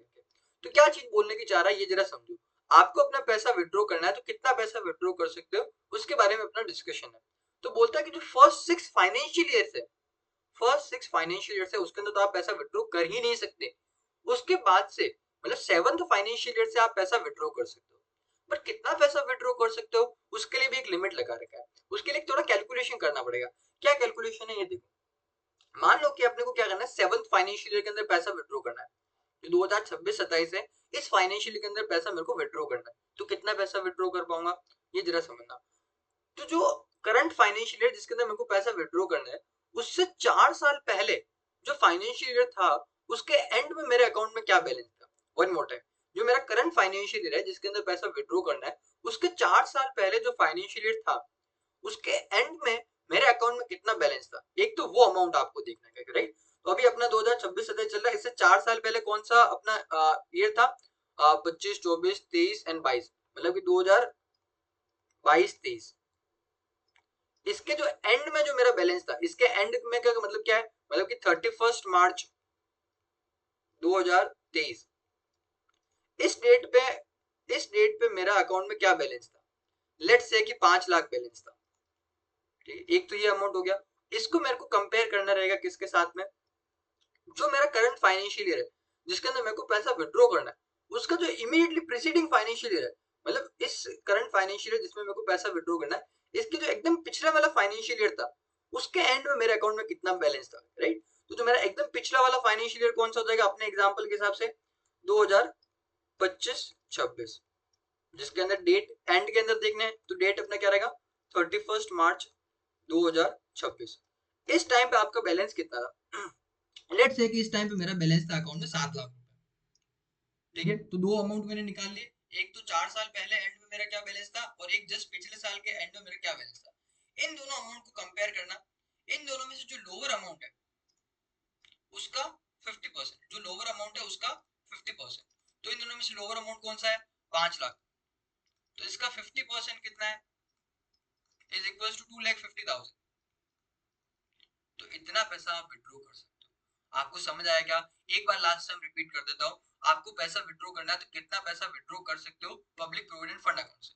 फर्स्ट 6 फाइनेंशियल ईयर तक तो आप पैसा विड्रॉ नहीं कर सकते, सेवंथ फाइनेंशियल ईयर से आप पैसा विड्रॉ करना चाहो तो कर सकते हो। कितना कर सकते हो उसके लिए एक लिमिट लगा रखा है, आपको कैलकुलेशन करना पड़ेगा। जिस फाइनेंशियल ईयर के अंदर आपको अपना पैसा विड्रॉ करना है उससे 4 साल पहले जो फाइनेंशियल ईयर था उसके एंड में आपके अकाउंट में कितना बैलेंस था उसको देखो। उसको कंपेयर करना है किसके साथ में, जो इमीडिएटली पिछला वाला फाइनेंशियल ईयर था उसके एंड में हमारे अकाउंट में कितना बैलेंस था। इन दोनों अमाउंट को आप कंपेयर करना, इन दोनों में से जो लोअर अमाउंट है उसका 50% पैसा आप विड्रॉ कर सकते हो। तो इस तरीके से काम करेगा। अभी यहाँ पे एक बार देख लो क्या बोलता है, देखो। हाँ, कि देखो withdrawal is permissible every year from seventh financial year से आपको विड्रॉ अलाउ रहेगा of the date of opening of the account and the amount of withdrawal will be limited to कितना, 50% of the balance at the credit of at the credit मतलब कितना account में पैसा है at the end of fourth year immediately preceding the year in which the amount is withdrawn. जिस year में आपको withdraw करना है उसके इमीडिएटली पहले जो 4 साल पहले जो ईयर था उस ईयर के एंड में आपके अकाउंट में कितना बैलेंस है। और दूसरा इसको कंपेयर करना है किसके साथ में, eight the end of the preceding year जो अपना इमीडिएटली पिछला साल था उसके अंदर। इन दोनों में जो लोअर अमाउंट रहेगा उसका 50% आप विड्रॉ कर सकते हो। चलो बहुत डिस्कशन हो गया इसके बारे में, आगे चलो, ठीक है। नेक्स्ट अपना कौन सा, company fix deposit. Company fix deposit क्या होता है जरा समझना। देखो आप बैंक के अंदर तो एफडी करा सकते हो, ये तो आपको पता ही है, बट आप जो प्राइवेट कंपनीज है उनके साथ भी अपना एफडी करा सकते हो। जनरली जो फाइनेंस कंपनीज है जैसे आईएफएल है, जियो ब्लैक रॉक फाइनेंस कंपनी है, अपना मुथूट गोल्ड फाइनेंस करके राइट है, Muthoot capital sorry, Mahindra finance है, ठीक है। तो ये कुछ फाइनेंस कंपनीज है, इनके साथ भी आप क्या कर सकते हो, एफडी करा सकते हो। ये कोई बैंक नहीं है, बट ये क्या है कि फाइनेंशियल कंपनीज है, इवन जो नॉर्मल कंपनी जैसे रिलायंस है, अपना अडानी कंपनीज है, टाटा कंपनीज है, इनके साथ भी आप अपना एफडी करा सकते हो। उनको पैसे दोगे, हर साल वो आपको इंटरेस्ट देंगे और इस तरीके से आप अपना एफडी करा सकते हो, ठीक है। बट जनरली इंडिया के अंदर क्या देखने को मिलता है, जो अपनी फाइनेंस कंपनीज है वो तो आप लोगों से पैसा एक्सेप्ट करती है, एफडी एक्सेप्ट करती है, ठीक है, और उसके बदले में आपको इंटरेस्ट मिलेगा। बट जो नॉर्मल कंपनीज है जैसे रिलायंस, अडानी, टाटा, ये लोग नहीं करते जनरली। इनको अलाउड है, कर सकते हैं, बट ये लोग करते नहीं है। उसका अपना रीजन है, उसके अंदर नहीं जा रहे, ठीक है। तो अभी ये क्या कर सकते हैं, इनके साथ भी आप अपना एफडी करा सकते हो। यहाँ पे जो टाइम ड्यूरेशन रहेगा कितना रहता है, 6 मंथ टू लेके 3 to 5 years तक का टाइम ड्यूरेशन दे सकते हैं, मतलब short term to medium term ये टाइम ड्यूरेशन यहाँ पे रह सकता है, राइट। आपको यहाँ पे फिक्स्ड रेट ऑफ इंटरेस्ट मिलेगा हर साल, और ये जो इंटरेस्ट आपको इंटरेस्ट जो पे करना रहेगा, हर मंथ पे किया जा सकता है, क्वार्टरली मतलब हर 3 3 महीने में पे किया जा सकता है, सेमी एनुअली मतलब हर 6 6 महीने में आपको इंटरेस्ट पे किया जा सकता है, या फिर एनुअली हर साल इंटरेस्ट पे किया जा सकता है। अलग कंपनी टू कंपनी अलग अलग चेंज होता रहता है। They can also be cumulative fixed deposit where the entire principal along with the interest is paid at the end of the loan period. ये cumulative आपका इन्वेस्टमेंट भी हो सकता है, मतलब कि आपका जो इन्वेस्टमेंट है उसके ऊपर जो इंटरेस्ट मिल रहा है, हर साल वो इंटरेस्ट इकट्ठा होता जाएगा, और जब आपका एंड होगा, एफडी का टाइम खत्म होगा, तब आपको पैसा वापस दे दीजिएगा सारा का सारा। The rate of interest varies between 8 to 12% per annum for the company FDs. The interest received is after deduction of taxes. यहाँ पे जो इंटरेस्ट रेट रहेगा वो वेरी करता है, 8 to 12% हो सकता है। एंड जो आपको यहाँ पे इंटरेस्ट इनकम अर्न होगा, that is after deduction of taxes. मैंने बोला जितना भी टाइप का आपको इनकम होता है उनके ऊपर टैक्स कटता है, तो यहाँ पे भी आपको जो इंटरेस्ट इनकम होगा उसके ऊपर टैक्स कटेगा। यहाँ पे जो टैक्स किसकी बात कर रहा है, इनकम टैक्स की बात कर रहा है, ठीक है, जिसको हम यहाँ पे बोलते हैं टीडीएस बोलते हैं, टैक्स डिडक्टेड सोर्स। प्रैक्टिकली यदि किसी को इंटरेस्ट इनकम बहुत सारा मिलता है तो उनको पता भी होगा, करेक्ट। हमें भी आपके पेरेंट्स वगैरह इनको यदि क्या बोलते हैं जॉब करते हैं, उनको सैलरी मिलता है, तो उनको पता होगा टीडीएस क्या होता है, टैक्स कैसे करता है, they will know everything about that, ठीक है ना। चलो आगे चले अपना नेक्स्ट क्या है, बॉन्ड्स एंड डिबेंचर्स। इसको जरा समझना अच्छा चीज है, क्योंकि क्या होता है, यदि कंपनी को या फिर गवर्नमेंट को लोन लेना है, कंपनी को या फिर गवर्नमेंट को क्या करना है, लोन लेना है, तो लोन लेने के लिए एक तो बैंक के पास जाके लोन ले सकते हैं, बट वो बैंक के पास नहीं जा रहे, क्यों नहीं जा रहे, दैट्स अ डिफरेंट थिंग। वो बैंक के पास जाके लोन नहीं ले रहे, बल्कि किसके पास जा रहे हैं, पब्लिक के पास जा रहे हैं, और पब्लिक को बोल रहे हैं आप हमको लोन दो, और उसके बदले में हर साल आपको हम इंटरेस्ट पे करेंगे, और जब लोन का टाइम खत्म होगा तो हम आपको पैसा वापस चुका देंगे। तो जब यहाँ पे जो लोन लेने के लिए जो इंस्ट्रूमेंट को यूज करते हैं, उसको हम क्या बोलते हैं, बॉन्ड्स या फिर डिबेंचर। क्या बोलेंगे, बॉन्ड्स या फिर डिबेंचर। बॉन्ड्स एंड डिबेंचर वैसे सेम चीज होता है, एक छोटा सा डिफरेंस होता है, जब गवर्नमेंट पब्लिक से लोन लेती है तो वहां पे हम वर्ड यूज करते हैं बॉन्ड्स, एंड जब अदर देन गवर्नमेंट से प्राइवेट कंपनीज पब्लिक से लोन लेती है तो वहां पे हम वर्ड यूज करते हैं डिबेंचर्स। हालांकि दोनों चीजें होती सेम ही है, एक ही तरीके से काम करती है, दोनों में ही हम लॉन्ग टर्म के लिए लोन ले रहे हैं, हर साल इंटरेस्ट पे करेंगे, एंड जब लोन का टाइम खत्म होगा तो हम उसको पैसा वापस कर देंगे। तो ये होता है बॉन्ड्स एंड डिबेंचर के केस में। तो बॉन्ड्स एंड डिबेंचर क्या था, फिक्स्ड इनकम डेट इंस्ट्रूमेंट है। आपके लिए इनकम इंस्ट्रूमेंट हो गया ना, क्योंकि आप इसके अंदर इन्वेस्ट करोगे तो हर साल आपको एक फिक्स्ड इनकम मिलेगा, इसके लिए इसको बोल रहे हैं फिक्स्ड इनकम डेट इंस्ट्रूमेंट है, ठीक है ना। Issued for a period of more than 1 year, long term के लिए, क्योंकि यहाँ पे वो लोग पैसा आपसे उठाते हैं करके। सेंट्रल और स्टेट गवर्नमेंट या फिर कॉर्पोरेशन मतलब कंपनीज वगैरह, ये लोग इनको यूज करते हैं। नाउ अभी यहाँ पे क्या रहेगा, जब आपका पैसा वापस चुकाया जाएगा, जब लोन का टाइम खत्म होगा और आपको पैसा वापस चुकाया जाएगा, उस डेट को हम क्या बोलते हैं, मैच्योरिटी डेट बोलते हैं। किस दिन आपको पैसा वापस चुकाएगा उसको क्या बोलते हैं, मैच्योरिटी डेट बोलते हैं। तो debenture are instrument issued by the companies are similar to the bonds, ठीक है। डिबेंचर क्या होता है, कंपनीज इशू करती है, और ये बॉन्ड्स के जैसे होते हैं, क्योंकि बॉन्ड्स में बोला गवर्नमेंट इशू करती है। नाउ भी अब जो बॉन्ड्स एंड डिबेंचर्स है दोनों की बात करें, ठीक है, ये कैसे हो सकते हैं, 3 टाइप के हो सकते हैं। पहला convertible, convertible debentures. Convertible debentures का पहले नॉन कन्वर्टिबल को समझे क्या, पहले नॉन कन्वर्टिबल को समझते फिर कन्वर्टिबल पे आता हूँ। पहले नॉन कन्वर्टिबल डिबेंचर्स का मतलब क्या होता है, कि जो आपने लोन से पैसा लिया है, ठीक है, उसके ऊपर हर साल इंटरेस्ट पे करेंगे, एंड जब लोन का टाइम खत्म होगा तो जो हमने इनिशियली पैसा लिया था वो वापस चुका देंगे। तो ये क्या होगा, नॉन कन्वर्टिबल डिबेंचर्स को बोलते हैं, इसको आप नॉर्मल डिबेंचर भी बोलोगे। दूसरा क्या होता है, कन्वर्टेबल डिबेंचर्स। यहाँ पे क्या होता है, आप लोन लेते हो, हर साल इंटरेस्ट पे करोगे, जब लोन खत्म होगा तब जो पैसा वापस चुकाना है तो आप वापस पैसा नहीं चुकाते हो, तो क्या करोगे, जितना अमाउंट अपने को चुकाना था उतने अमाउंट का हम क्या करते हैं, इक्विटी शेयर्स उन लोगों को दे देते हैं, उतने अमाउंट का हम क्या करेंगे, उनको इक्विटी शेयर्स दे देते हैं। इसको हम क्या बोलते हैं, कन्वर्टेबल डिबेंचर्स बोलते हैं। बिकॉज ये वो डिबेंचर्स है जो आगे चल के कन्वर्ट हो जाते हैं किसमें, इक्विटी शेयर्स में कन्वर्ट हो जाता है। इसके लिए हम इसको क्या बोलते हैं, कन्वर्टेबल डिबेंचर्स बोलते हैं।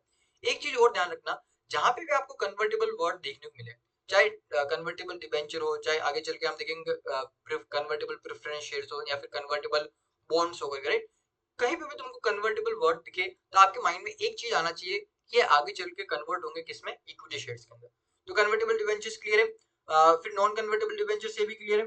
हाँ, और कन्वर्टेबल डिबेंचर्स आगे चल के इक्विटी शेयर्स में कन्वर्ट होंगे। और एक चॉइस देते हैं किसको, जिसके पास बॉन्ड्स जिसने खरीद के रखे थे उसको चॉइस देते हैं, इन्वेस्टर को चॉइस रहता है कि बताओ भाई आपको क्या करना है, क्या आपको अपने डिबेंचर से इनको शेयर्स में कन्वर्ट करना है या फिर इसके बदले में आपको कैश चाहिए, तो वो बता देगा, राइट। तो ये ऑप्शन होता है उनके पास में। फिर लास्ट में आता है अपना कौन सा वाला, ये पार्टली पेड वाला, पार्टली पेड कन्वर्टेबल, सॉरी ये वाला ना, ठीक है, हाँ देखो ये वाला अपना दिख सकता है ना, पार्टली कन्वर्टेबल डिबेंचर। इसके अंदर क्या होता है, जो लोन का टाइम पीरियड खत्म होगा उस टाइम पे जब हमको पैसा लौटाना देगा तो हम क्या करते हैं, थोड़ा अमाउंट तो उनको लौटा देते हैं, ठीक है, उसको हमने पार्टली हमने पे कर दिया, आधा अधूरा हमने पे कर दिया, एंड जो बाकी बचा हुआ अमाउंट है उसके बदले में हम इक्विटी शेयर्स दे देते हैं, तो इसको हम क्या बोलते हैं, पार्टली कन्वर्टेबल डिबेंचर। जो टोटल अमाउंट रहेगा उसका कुछ हिस्सा शेयर्स में कन्वर्ट हो जाएगा एंड कुछ हिस्सा हम पे कर देते हैं। देन इसके अंदर इतना ही। नेक्स्ट क्या था, म्यूचुअल फंड वाला कॉन्सेप्ट। देखो म्यूचुअल फंड के रिलेटेड वैसे अपना चैप्टर नंबर 3 डेडिकेटेड पूरा चैप्टर दे रहेगा म्यूचुअल फंड को समझाने के लिए, बट स्टिल यहाँ पे थोड़ा सा इसको दे रखा है तो हम डिस्कस कर लेते हैं। क्या होता है म्यूचुअल फंड, म्यूचुअल फंड में बेसिकली होता है जो इन्वेस्टर लोग होते हैं, मतलब हम लोग अपना पैसा इकट्ठा करके देते हैं किसको, म्यूचुअल फंड को देते हैं।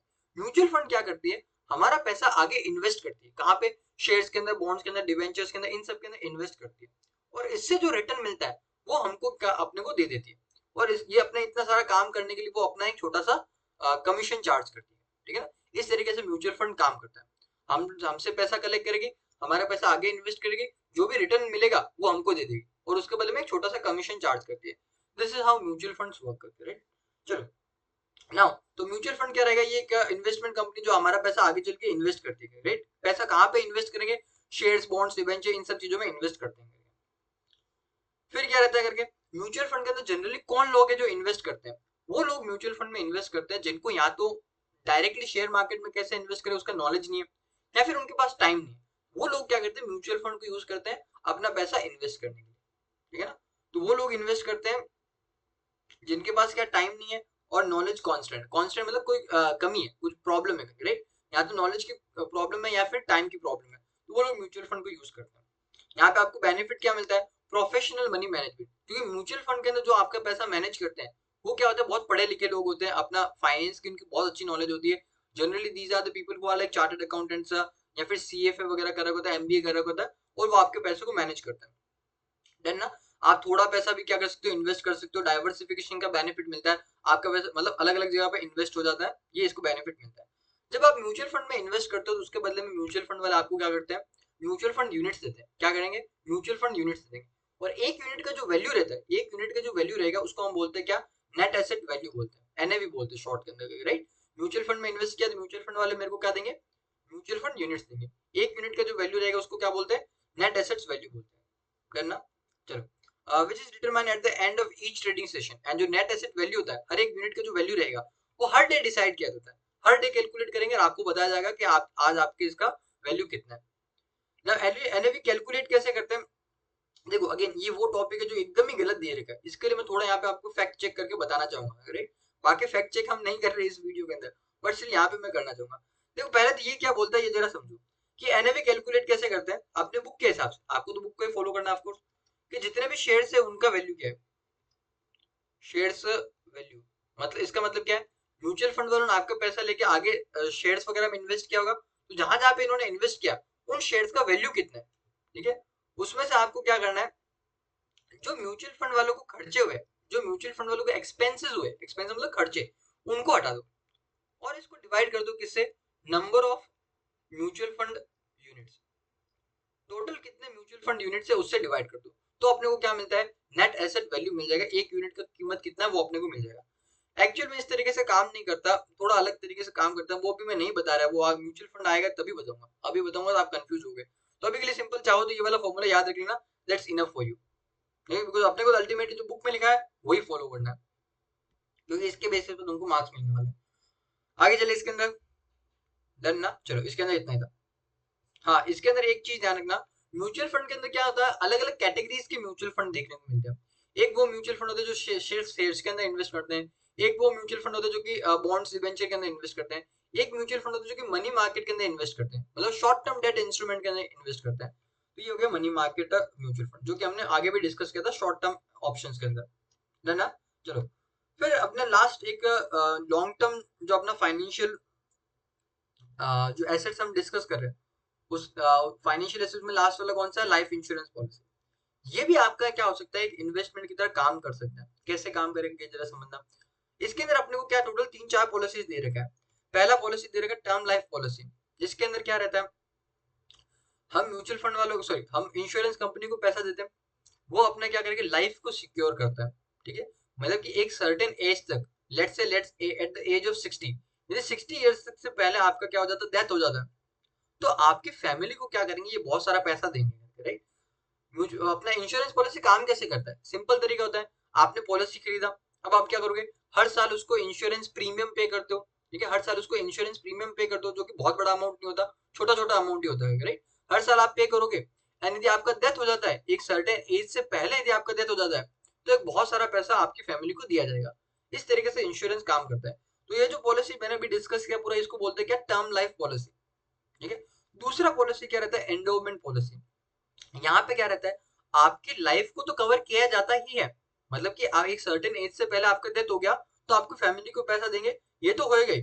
साथ में यहाँ पे क्या होता है, जो आपसे जो प्रीमियम कलेक्ट किया जाता है, ठीक है, वो थोड़ा ज्यादा प्रीमियम कलेक्ट किया जाता है। ठीक है, तो जो एक्स्ट्रा प्रीमियम आपसे कलेक्ट किया जा रहा है, वो लोग क्या करते हैं, इन्वेस्ट करते हैं कहीं ना कहीं। एंड जब आपका डेथ हो गया तो पैसा मिल जाएगा। डेथ नहीं भी होता है तो भी क्या होगा, एक सर्टेन एज पे, लेट्स से 60 इयर्स की एज पे, आपको वो पैसा वापस लौटा दिया जाएगा। ठीक है, मतलब थोड़ा बहुत पैसा ज्यादा उसके अंदर इंक्लूड करके आपको लौटा दिया जाएगा। आपको समझ आया। पहला क्या था, टर्म लाइफ पॉलिसी, जिसके अंदर तो क्या सिर्फ और सिर्फ आपकी लाइफ को कवर किया जा रहा था, एक एज से पहले आपको डेथ हुआ तो ही आपको पैसा मिलेगा। दूसरा जो एंडोमेंट पॉलिसी, यहाँ पे क्या हो रहा है, आपके लाइफ को भी कवर किया जा रहा है और ये एज अ इन्वेस्टमेंट की तरह भी काम कर रहा है। कैसे, यदि एक एज से पहले आपका डेथ होता है तो आपको पैसा मिलेगा। यदि आपका डेथ नहीं होता, मान लो 60 ईयर की एज तक आपका डेथ नहीं होता, बट 60 ईयर की एज में पॉलिसी खत्म हो जाएगा, तो उस केस में जब 60 इयर्स आपका कंप्लीट होगा और आप अभी जिंदा होकर के, राइट, तो उस केस में क्या करेंगे, वो आपको एक पैसा वापस लौटा देंगे, राइट, एक थोड़ा बहुत पैसा आपको वापस लौटाएंगे। जबकि यहाँ पे टर्म लाइफ में वो पैसा नहीं मिलता, बट यहाँ पे आपको मिलेगा। तो आई होप आपको छोटा सा डिफरेंस समझ आएगा। टर्म लाइफ पॉलिसी में सिर्फ आपको लाइफ को कवर किया जाता है, एंडोमेंट पॉलिसी में आपको लाइफ को भी कवर करेंगे और ये एज अ इन्वेस्टमेंट भी काम करता है। तीसरा जो अपना पॉलिसी कौन सा, एनवीटी या फिर पेंशन पॉलिसी। यहाँ पे क्या होता है कि जो आपका रिटायरमेंट एज है, उसके बाद में आपको रेगुलर इनकम मिलता रहे, इसके लिए लोग ये पॉलिसी लेते हैं। मान लो कि आज के टाइम पे लोग 55 ईयर की एज में या फिर 60 साल की एज में रिटायर होते थे, उसके बाद में उनको पैसा कैसे मिलेगा, तो उसके लिए पॉलिसी लेके रख सकते हैं। जहां पे यदि आपने पॉलिसी लिया है, तो जो इंश्योरेंस कंपनी वो आपको क्या करेगी, हर साल रिटायरमेंट के बाद में आपको पे करती रहेगी, ताकि आपका खर्चा चलता रहे, राइट। तो इसके लिए भी ऑफकोर्स आपको क्या करना पड़ेगा, जब आपने पॉलिसी लिया उस टाइम से लेके जब तक आप रिटायर हो गए, तब तक आपको क्या करना, इंश्योरेंस प्रीमियम पे करना रहेगा। डन ना। एक बार इसको रीड करना चाहूंगा मैं आपके लिए। NVT of pension policy gives a guarantee income for the life और फॉर अ सर्टेन पीरियड। ठीक है, रिटायरमेंट के बाद में एक सर्टेन टाइम पीरियड तक या फिर जब तक आप जिंदा रहते हो तब तक आपको क्या गारंटीड इनकम मिलता है, हर टाइम से आपको इनकम मिलता जाएगा, हर थोड़े थोड़े टाइम में इनकम मिलेगा। In case of death or after the fixed annuity period expire for annuity payment, the investment annuity fund is refunded, usually with some additional amount as per the term of the policy. क्या बोलता है, retirement हो गया, उसके बाद में या तो आप मर गए या फिर क्या हुआ, एक सर्टेन एज आपने क्रॉस कर लिया, लेट्स से कि 60 की एज में आप रिटायर हुए एंड अभी आप 75 ईयर्स के हो गए, राइट, और अभी आप मरे नहीं होंगे, राइट। उस केस में क्या होगा, 75 ईयर्स की एज तक आपको ये तो क्या करेंगे, हर साल थोड़ा थोड़ा पैसा देते रहेंगे। बट 75 ईयर की एज के बाद में ये लोग भी पैसा नहीं देंगे। ये क्या करने वाले हैं, जो भी आपने इतना पैसा डिपॉजिट किया है म्यूचुअल फंड के, सॉरी, इंश्योरेंस के अंदर अब तक, वो पैसा आपको लौटा दिया जाएगा 75 की एज में, और उस पैसे से आप अपना खुद का गुजारा चला लें। तो इस तरीके से ये काम करता है। ठीक है, चलो, और इसके अंदर क्या रहेगा, लास्ट एक अपना पॉलिसी बचता है यूलिप। यूलिप का फुल फॉर्म होता है unit linked insurance plan. Unit linked insurance plan, यहाँ पे भी क्या रहेगा, आपसे पैसा कलेक्ट किया जाएगा और आपसे प्रीमियम कलेक्ट किया जाएगा और आपकी लाइफ को सिक्योर करेंगे, मतलब आपको लाइफ पॉलिसी देते हैं, प्लस यहाँ पे इन्वेस्टमेंट भी किया जाएगा। यहाँ पे इन्वेस्टमेंट कहाँ पे करेंगे, शेयर मार्केट के अंदर आपका पैसा इन्वेस्ट करते हैं। एंडोमेंट पॉलिसी के अंदर कहाँ पे इन्वेस्ट कर रहे थे, यहाँ पे कहीं पे भी इन्वेस्ट कर सकते थे, ठीक है ना, यहाँ पे भी लाइफ को कवर करते प्लस इन्वेस्टमेंट की तरह काम कर रहे थे, बट यहाँ पे इन्वेस्टमेंट कहीं पे भी कर सकते थे। जबकि यूलिप के अंदर क्या रहेगा, आपसे पैसा लिया जाएगा और आपको पैसा इन्वेस्ट किया जाएगा कहाँ पे, सिर्फ और सिर्फ शेयर मार्केट में। तो जितना शेयर मार्केट रिटर्न देगा उतना ही आपको यहाँ पे पॉलिसी पे रिटर्न मिलेगा। तो life insurance policy which provide a combination of risk cover and investment. Done ना, ज्यादा डिटेल में डिस्क्राइब किया नहीं है बट इसका यही मतलब था। नेक्स्ट अपना क्या रहता है, what is meant by stock exchange. Stock exchange क्या होता है, सिंपल लैंग्वेज में स्टॉक एक्सचेंज क्या होता है जरा समझो। स्टॉक एक्सचेंज एक प्लेटफॉर्म होता है जहां पे बायर्स एंड सेलर मिलकर क्या करते हैं, शेयर्स का बाइंग एंड सेलिंग करते हैं। स्टॉक एक्सचेंज क्या होता है, एक प्लेटफॉर्म होता है जहां पे बायर्स एंड सेलर मिलके क्या करते हैं, शेयर्स वगैरह का, अदर सिक्योरिटीज का बाइंग एंड सेलिंग करते हैं। इंडिया के अंदर कितने स्टॉक एक्सचेंज है, दो। कौन कौन से, national stock exchange NSC and दूसरा बॉम्बे स्टॉक एक्सचेंज बीएसई, ये दो स्टॉक एक्सचेंज है। अपनी बुक बोलती है कि स्टॉक एक्सचेंज दो टाइप के हो सकते हैं। कौन से, एक तो नेशनल स्टॉक एक्सचेंज और दूसरा regional stock exchange. National stock exchange वो होता है जिसका ऑल ओवर इंडिया क्या होता है, ऑपरेशन चलता है। ऑल ओवर इंडिया लोग बाइंग एंड उसको यूज करके ऑल ओवर इंडिया लोग बाइंग एंड सेलिंग करते हैं। जबकि रीजनल स्टॉक एक्सचेंज क्या होता है, जो कि एक पर्टिकुलर सिटी के अंदर या फिर एक पर्टिकुलर स्टेट के अंदर ही काम करते हैं, उनको बोलते हैं रीजनल स्टॉक एक्सचेंज। आज के टाइम पे आपने को रीजनल स्टॉक एक्सचेंज देखने को नहीं मिलते हैं। जो दोनों अपने स्टॉक एक्सचेंज है, एनएससी एंड बीएससी, दोनों क्या नेशनल स्टॉक एक्सचेंज। बट पुराने टाइम के अंदर अपने को रीजनल स्टॉक एक्सचेंज भी देखने को मिलते थे, जैसे कि Jaipur stock exchange, Calcutta stock exchange, ये क्या रीजनल स्टॉक एक्सचेंज के कुछ एग्जांपल थे पहले के टाइम पे। तो आई होप ये तुमको समझ आया होगा। तो स्टॉक एक्सचेंज क्या है, इसका डेफिनेशन दे देगा तुमको कहाँ पे, सिक्योरिटीज कॉन्ट्रैक्ट रेगुलेशन एक्ट 1956। इस एक्ट को हम शॉर्ट में बोलते हैं एससीआरए एक्ट। यहाँ पे स्टॉक एक्सचेंज क्या होता है बता रहे। स्टॉक एक्सचेंज क्या होता है, एक बॉडी ऑफ इंडिविजुअल्स या फिर एक इनकॉर्पोरेटेड और वेदर इनकॉर्पोरेटेड और नॉट, मतलब क्या होगा, या तो एक नॉर्मल ऐसे लोग मिलके स्टॉक एक्सचेंज बना लिया या फिर एक प्रॉपर कंपनी बना के इन्होंने स्टॉक एक्सचेंज क्रिएट किया है। और इसका पर्पस क्या है स्टॉक एक्सचेंज का, assisting, regulating and controlling the business of buying and selling और डीलिंग इन सिक्योरिटीज। जितने भी सिक्योरिटीज है जिसके अंदर शेयर्स, बॉन्ड्स, डिवेंचर सब आ जाते हैं, इन सबको बाइंग एंड सेलिंग के अंदर आपको हेल्प करते हैं। ये इसका काम होता है स्टॉक एक्सचेंज का। स्टॉक एक्सचेंज आपका रीजनल स्टॉक एक्सचेंज हो सकता है, जिसका एरिया ऑफ ऑपरेशन जुरिस्डिक्शन क्या होता है, लिमिटेड रहता है। एंड नेशनल स्टॉक एक्सचेंज भी हो सकते हैं जो कि ऑल ओवर इंडिया काम करता है। एनएससी अपना जो है वो क्या है, एक नेशनल स्टॉक एक्सचेंज है। बीएससी के बारे में ये इसने डिस्कस करते नहीं है, बिकॉज सिंपल सा रीजन, ये बुक तुम्हारा एनएससी ने बनाया, तो बीएससी के बारे में अपनी बुक में डिस्कशन नहीं होता। नेक्स्ट ये व्हाट इज इक्विटी या फिर शेयर्स। इक्विटी या फिर शेयर्स क्या होता है जरा समझना। कंपनी का जो टोटल ओनरशिप है, कंपनी का जो टोटल ओनरशिप है उसको हम क्या कहते हैं, छोटे छोटे हिस्से में डिवाइड कर देते हैं। हर हिस्से को हम क्या बोलते हैं, एक शेयर बोलते हैं, फिर एक इक्विटी शेयर बोलते हैं। जिनके पास में कंपनी के छोटे छोटे हिस्से हैं वो कंपनी के क्या होते हैं, शेयर होल्डर्स होते हैं। और शेयर होल्डर्स ही हमारे क्या होते हैं, कंपनी के ओनर्स होते हैं।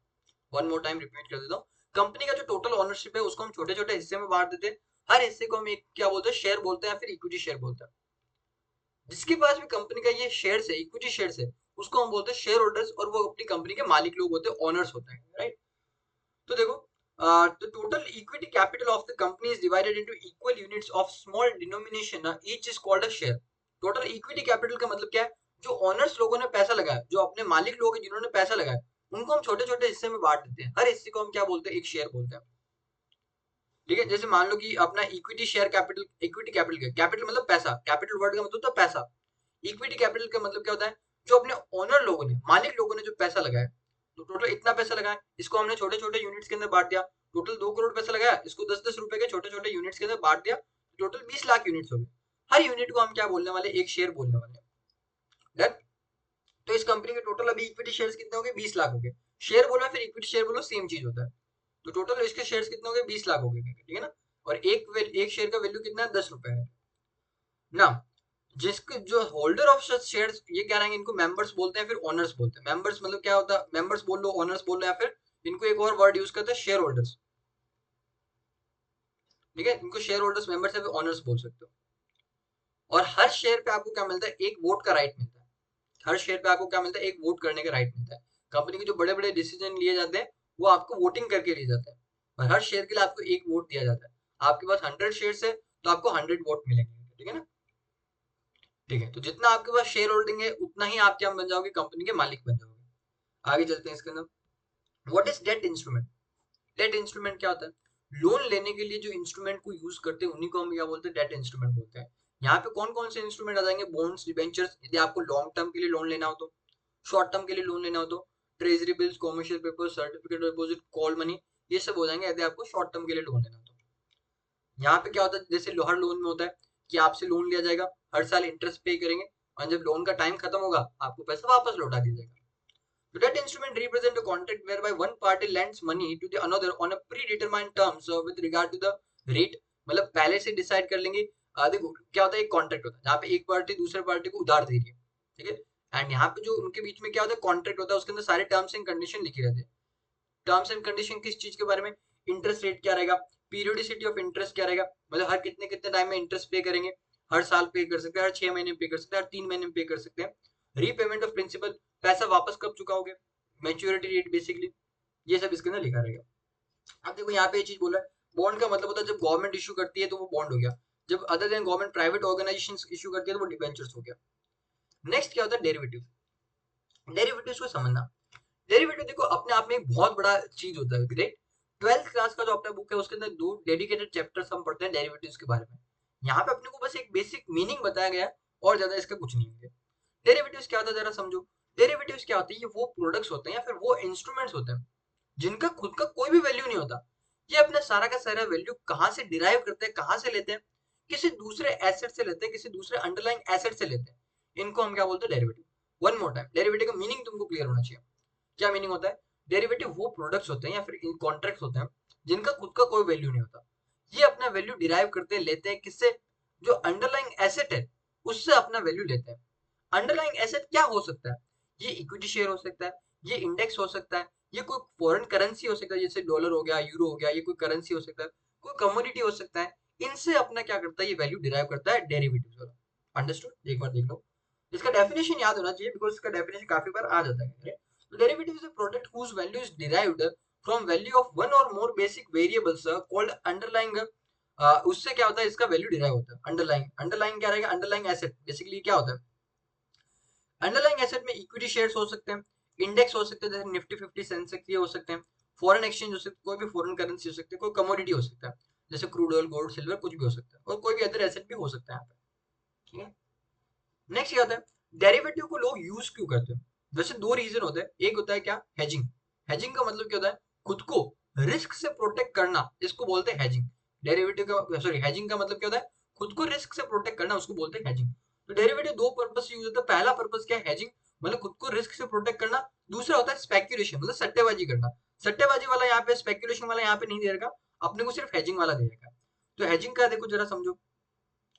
तो जो अपना डेरिवेटिव था initially emerge as hedging device, मतलब खुद को रिस्क से प्रोटेक्ट करना, उसके लिए इसको यूज किया गया था। कौन सा रिस्क के खिलाफ ये प्रोटेक्ट करता था इनिशियली जब इसको स्टार्ट किया था, तो ये अपने को प्रोटेक्ट करता था against the fluctuation in commodity prices and commodity linked derivative remain the sole form of such products for almost 300 years।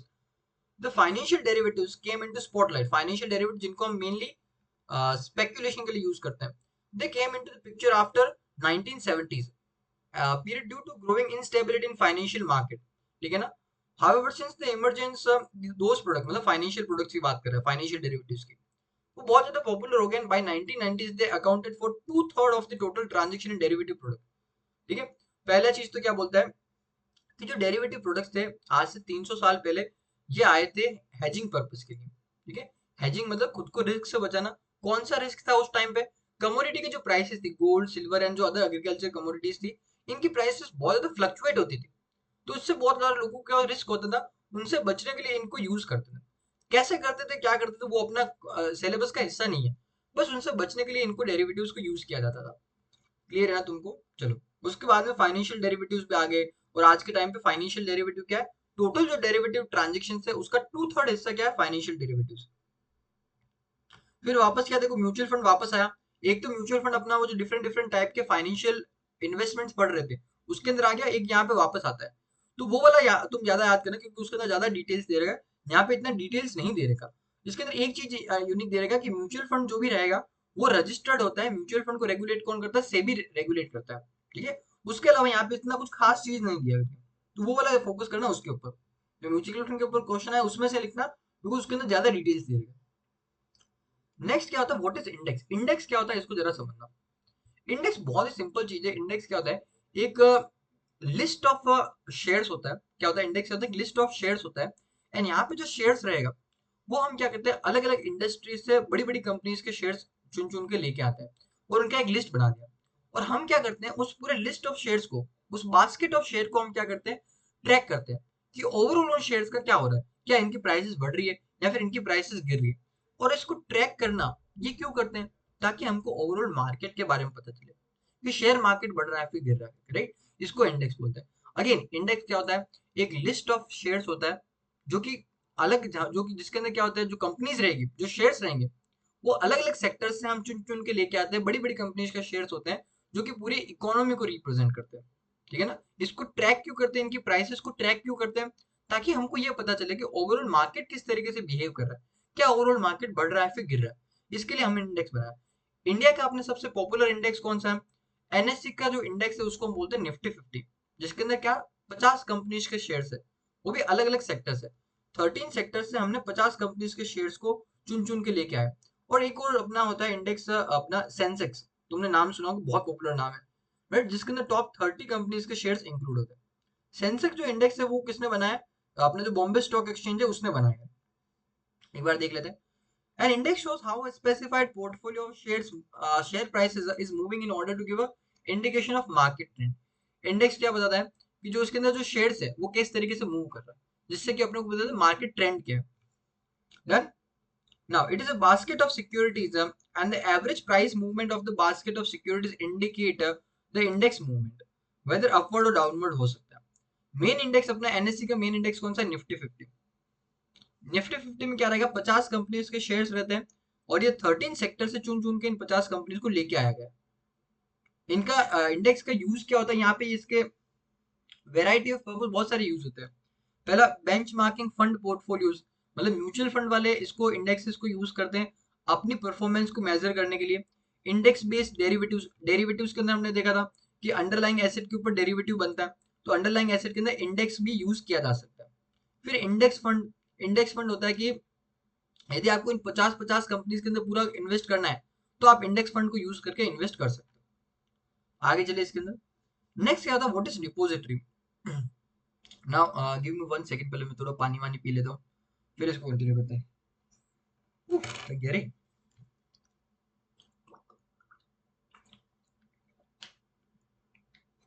इतना कंटिन्यूस बोलना भी एक टास्क है। बट चलो, कहा 1 घंटे से थोड़ा ज्यादा जा रहा है lecture, but that's all right. कोई प्रॉब्लम नहीं होना चाहिए। अपना पूरा चैप्टर अच्छे से रिवाइज किया, थोड़ा जितना मैंने प्रॉमिस किया था आई थिंक उससे थोड़ा ज्यादा ही डिटेल के अंदर इसको रिवाइज किया है, राइट। बट क्या करें, चलो। नेक्स्ट अपना क्या, डिपॉजिटरी क्या होता है ये जरा समझते हैं। पहले के टाइम पे जो शेयर्स हुआ करते थे, जो बाकी सिक्योरिटीज हुआ करते थे, बॉन्ड्स डिबेंचर सब चीज, ये क्या हुआ करता है, फिजिकल फॉर्म के अंदर एग्जिस्ट करते थे, मतलब फिजिकल सर्टिफिकेट्स हुआ करते थे इनके, ठीक है। बट उसके अंदर बहुत सारी प्रॉब्लम्स आया करती थी, सर्टिफिकेट फट जाते थे, खो जाते थे, ये इसके अंदर प्रॉब्लम आती थी। तो इन सिक्योरिटीज को हमने कन्वर्ट किया किसके अंदर, डिजिटल सिक्योरिटीज के अंदर। जो फिजिकल सिक्योरिटी से डिजिटल सिक्योरिटीज में कन्वर्ट करना, इस प्रोसेस को हम क्या बोलते हैं, डीमटेरियलाइजेशन। एंड आज के टाइम पे जो अपने डिजिटल शेयर्स है वो हम कहाँ पे स्टोर करके रखते हैं, डिपॉजिटरी के पास स्टोर करके रखते हैं। किसके पास स्टोर करके रखते हैं, डिपॉजिटरी के पास, ठीक है। तो डिपॉजिटरी क्या एक बैंक की तरह होता है अपना, एग्जाम्पल बैंक एज एग्जाम्पल लिया करके, तो डिपॉजिट बैंक की तरह होता है जो अपना सिक्योरिटीज को अपने पास में डिपॉजिट करके रखता है, स्टोर करके रखता है। सिक्योरिटीज में ये सारी सिक्योरिटीज आ जाती है। यूनिट्स ये कौन से, म्यूचुअल फंड यूनिट्स की बात कर रहे हैं। और इन सबको स्टोर करके रखता है इन इलेक्ट्रॉनिक फॉर्म। डन, ठीक। नेक्स्ट क्या, डीमेटेरियलाइजेशन। मैंने बोला अपना जैसा ये फिजिकल सर्टिफिकेट्स थे इनको कन्वर्ट करना into equivalent number of electronic form, electronic securities में कन्वर्ट करना, इस प्रोसेस को हम क्या बोलते हैं, डीमेटेरियलाइजेशन बोलते हैं, ठीक है।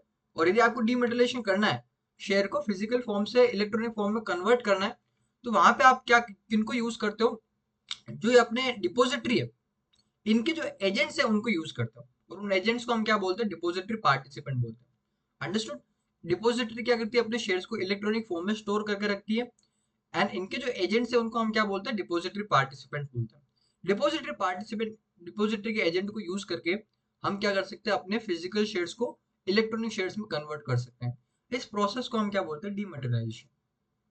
आगे चले इसमें। ये देखो, ये फिजिकल शेयर हुआ करता था ना, उसका एक पुराना कोई इमेज दे रखा है, इसमें क्या लिखा रीड करने को नहीं आ रहा, बट इमेज दे रखा है।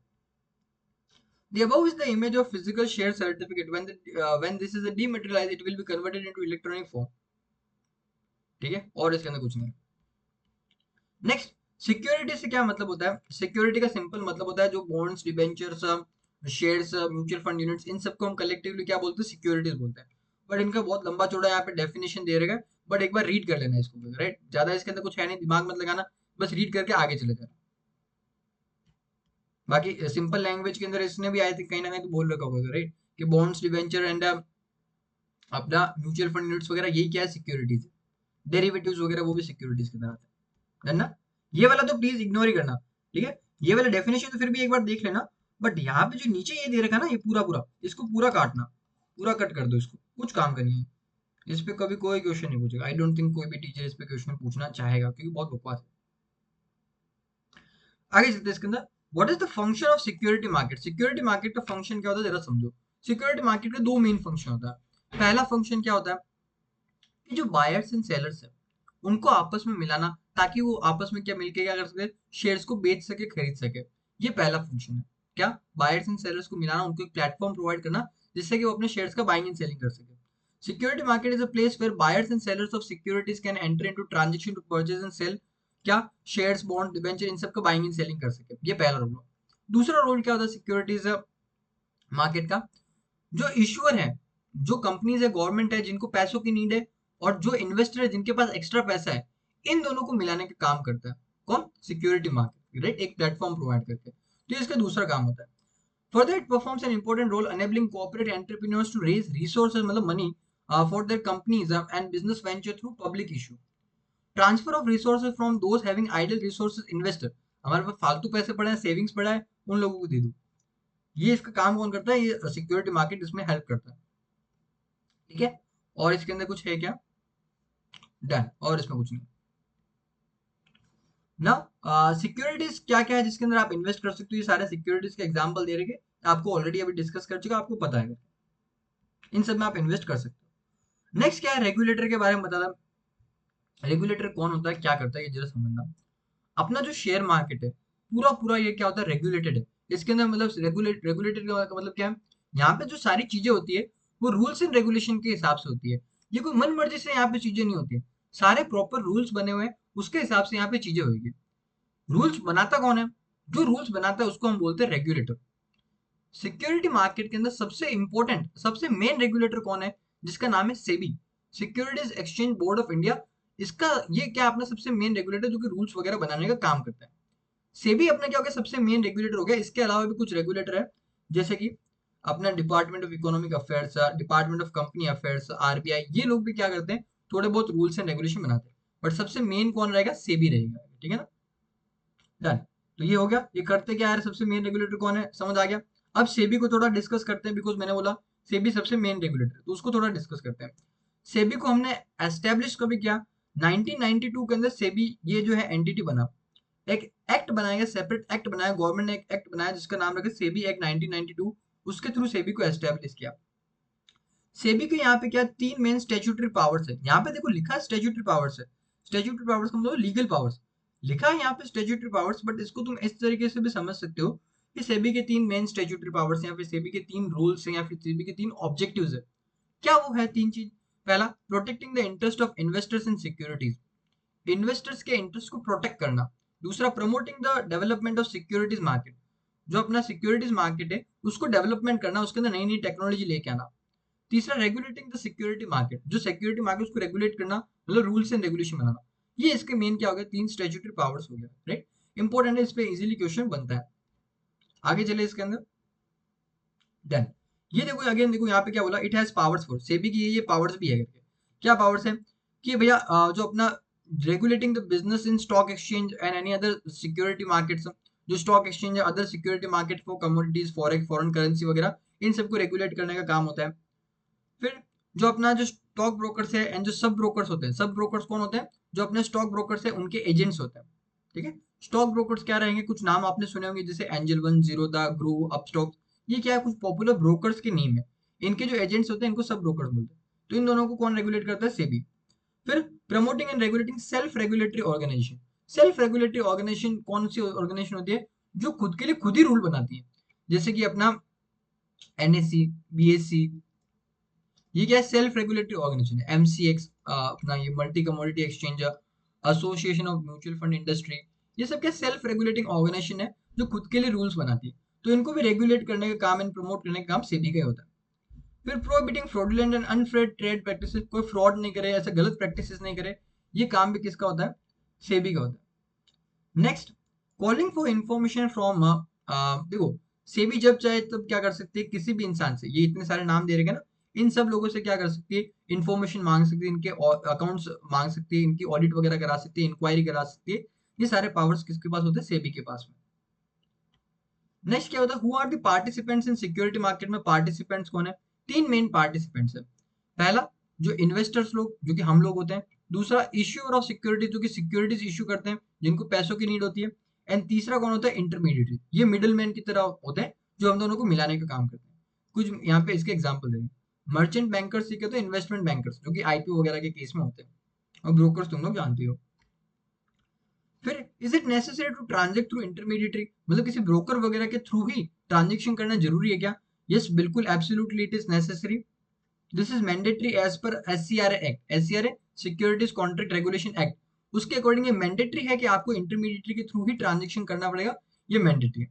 एंड जितने भी इंटरमीडिएटरीज है, ब्रोकर्स वगैरह, उनका यदि आपको लिस्ट देखना हो, तो वो आपको सेबी की वेबसाइट के ऊपर उनका लिस्ट मिल जाएगा। फिर लास्ट में, अपना जो सिक्योरिटी मार्केट है उसके क्या होते हैं, कितने सेगमेंट्स है, तो दो सेगमेंट है। पहला प्राइमरी मार्केट, और दूसरा क्या, सेकेंडरी मार्केट। प्राइमरी मार्केट में क्या होता है, जब कंपनीज को या फिर गवर्नमेंट को पैसों की नीड होती है, तो वो अपने न्यू सिक्योरिटी इशू करके पैसे लेती है। यहाँ पे जो ट्रांजेक्शन वगैरह होते हैं, वो होते हैं जो इशूअर है, कंपनी या फिर गवर्नमेंट एंड इन्वेस्टर के बीच में ट्रांजेक्शन होता है। ये कहाँ पे होता है, प्राइमरी मार्केट में। सेकेंडरी मार्केट में क्या होता है, एक बार सिक्योरिटीज इश्यू कर दिया, उसके बाद में जो उनका बाइंग एंड सेलिंग होगा, वो कहाँ पे होगा, सेकेंडरी मार्केट में होता है। तो ये अपने क्या हो गए, दो सेगमेंट हो गए अपना सिक्योरिटी मार्केट के अंदर। तो इसके साथ में अपना चैप्टर नंबर 1 इसका रिवीजन कंप्लीट होता है, वन शॉट हमने कंप्लीट कर लिया। जितना बोला था उससे ज्यादा ही थोड़ा एक्सप्लेन किया करके, but I think that's fair enough, right? But still इसके बावजूद मैं तुमको बताना चाहूंगा, कुछ टॉपिक्स के अंदर होएगा कि तुमको अभी भी कुछ क्लैरिटी नहीं रहेगा, which is very very natural thing, ऐसा होता ही है करके, यदि तुम रिवीजन वीडियो को ही फॉलो कर रहे हो। तो एक बार सिर्फ उन टॉपिक्स के लिए एटलीस्ट आप डिटेल वाले वीडियोस को रेफर कर लेना, ताकि आपको पूरा पूरा क्लैरिटी रहे, राइट? बाकी अभी एग्जाम के ऊपर फोकस करना। All the best for your exam. See you in the next one shot video.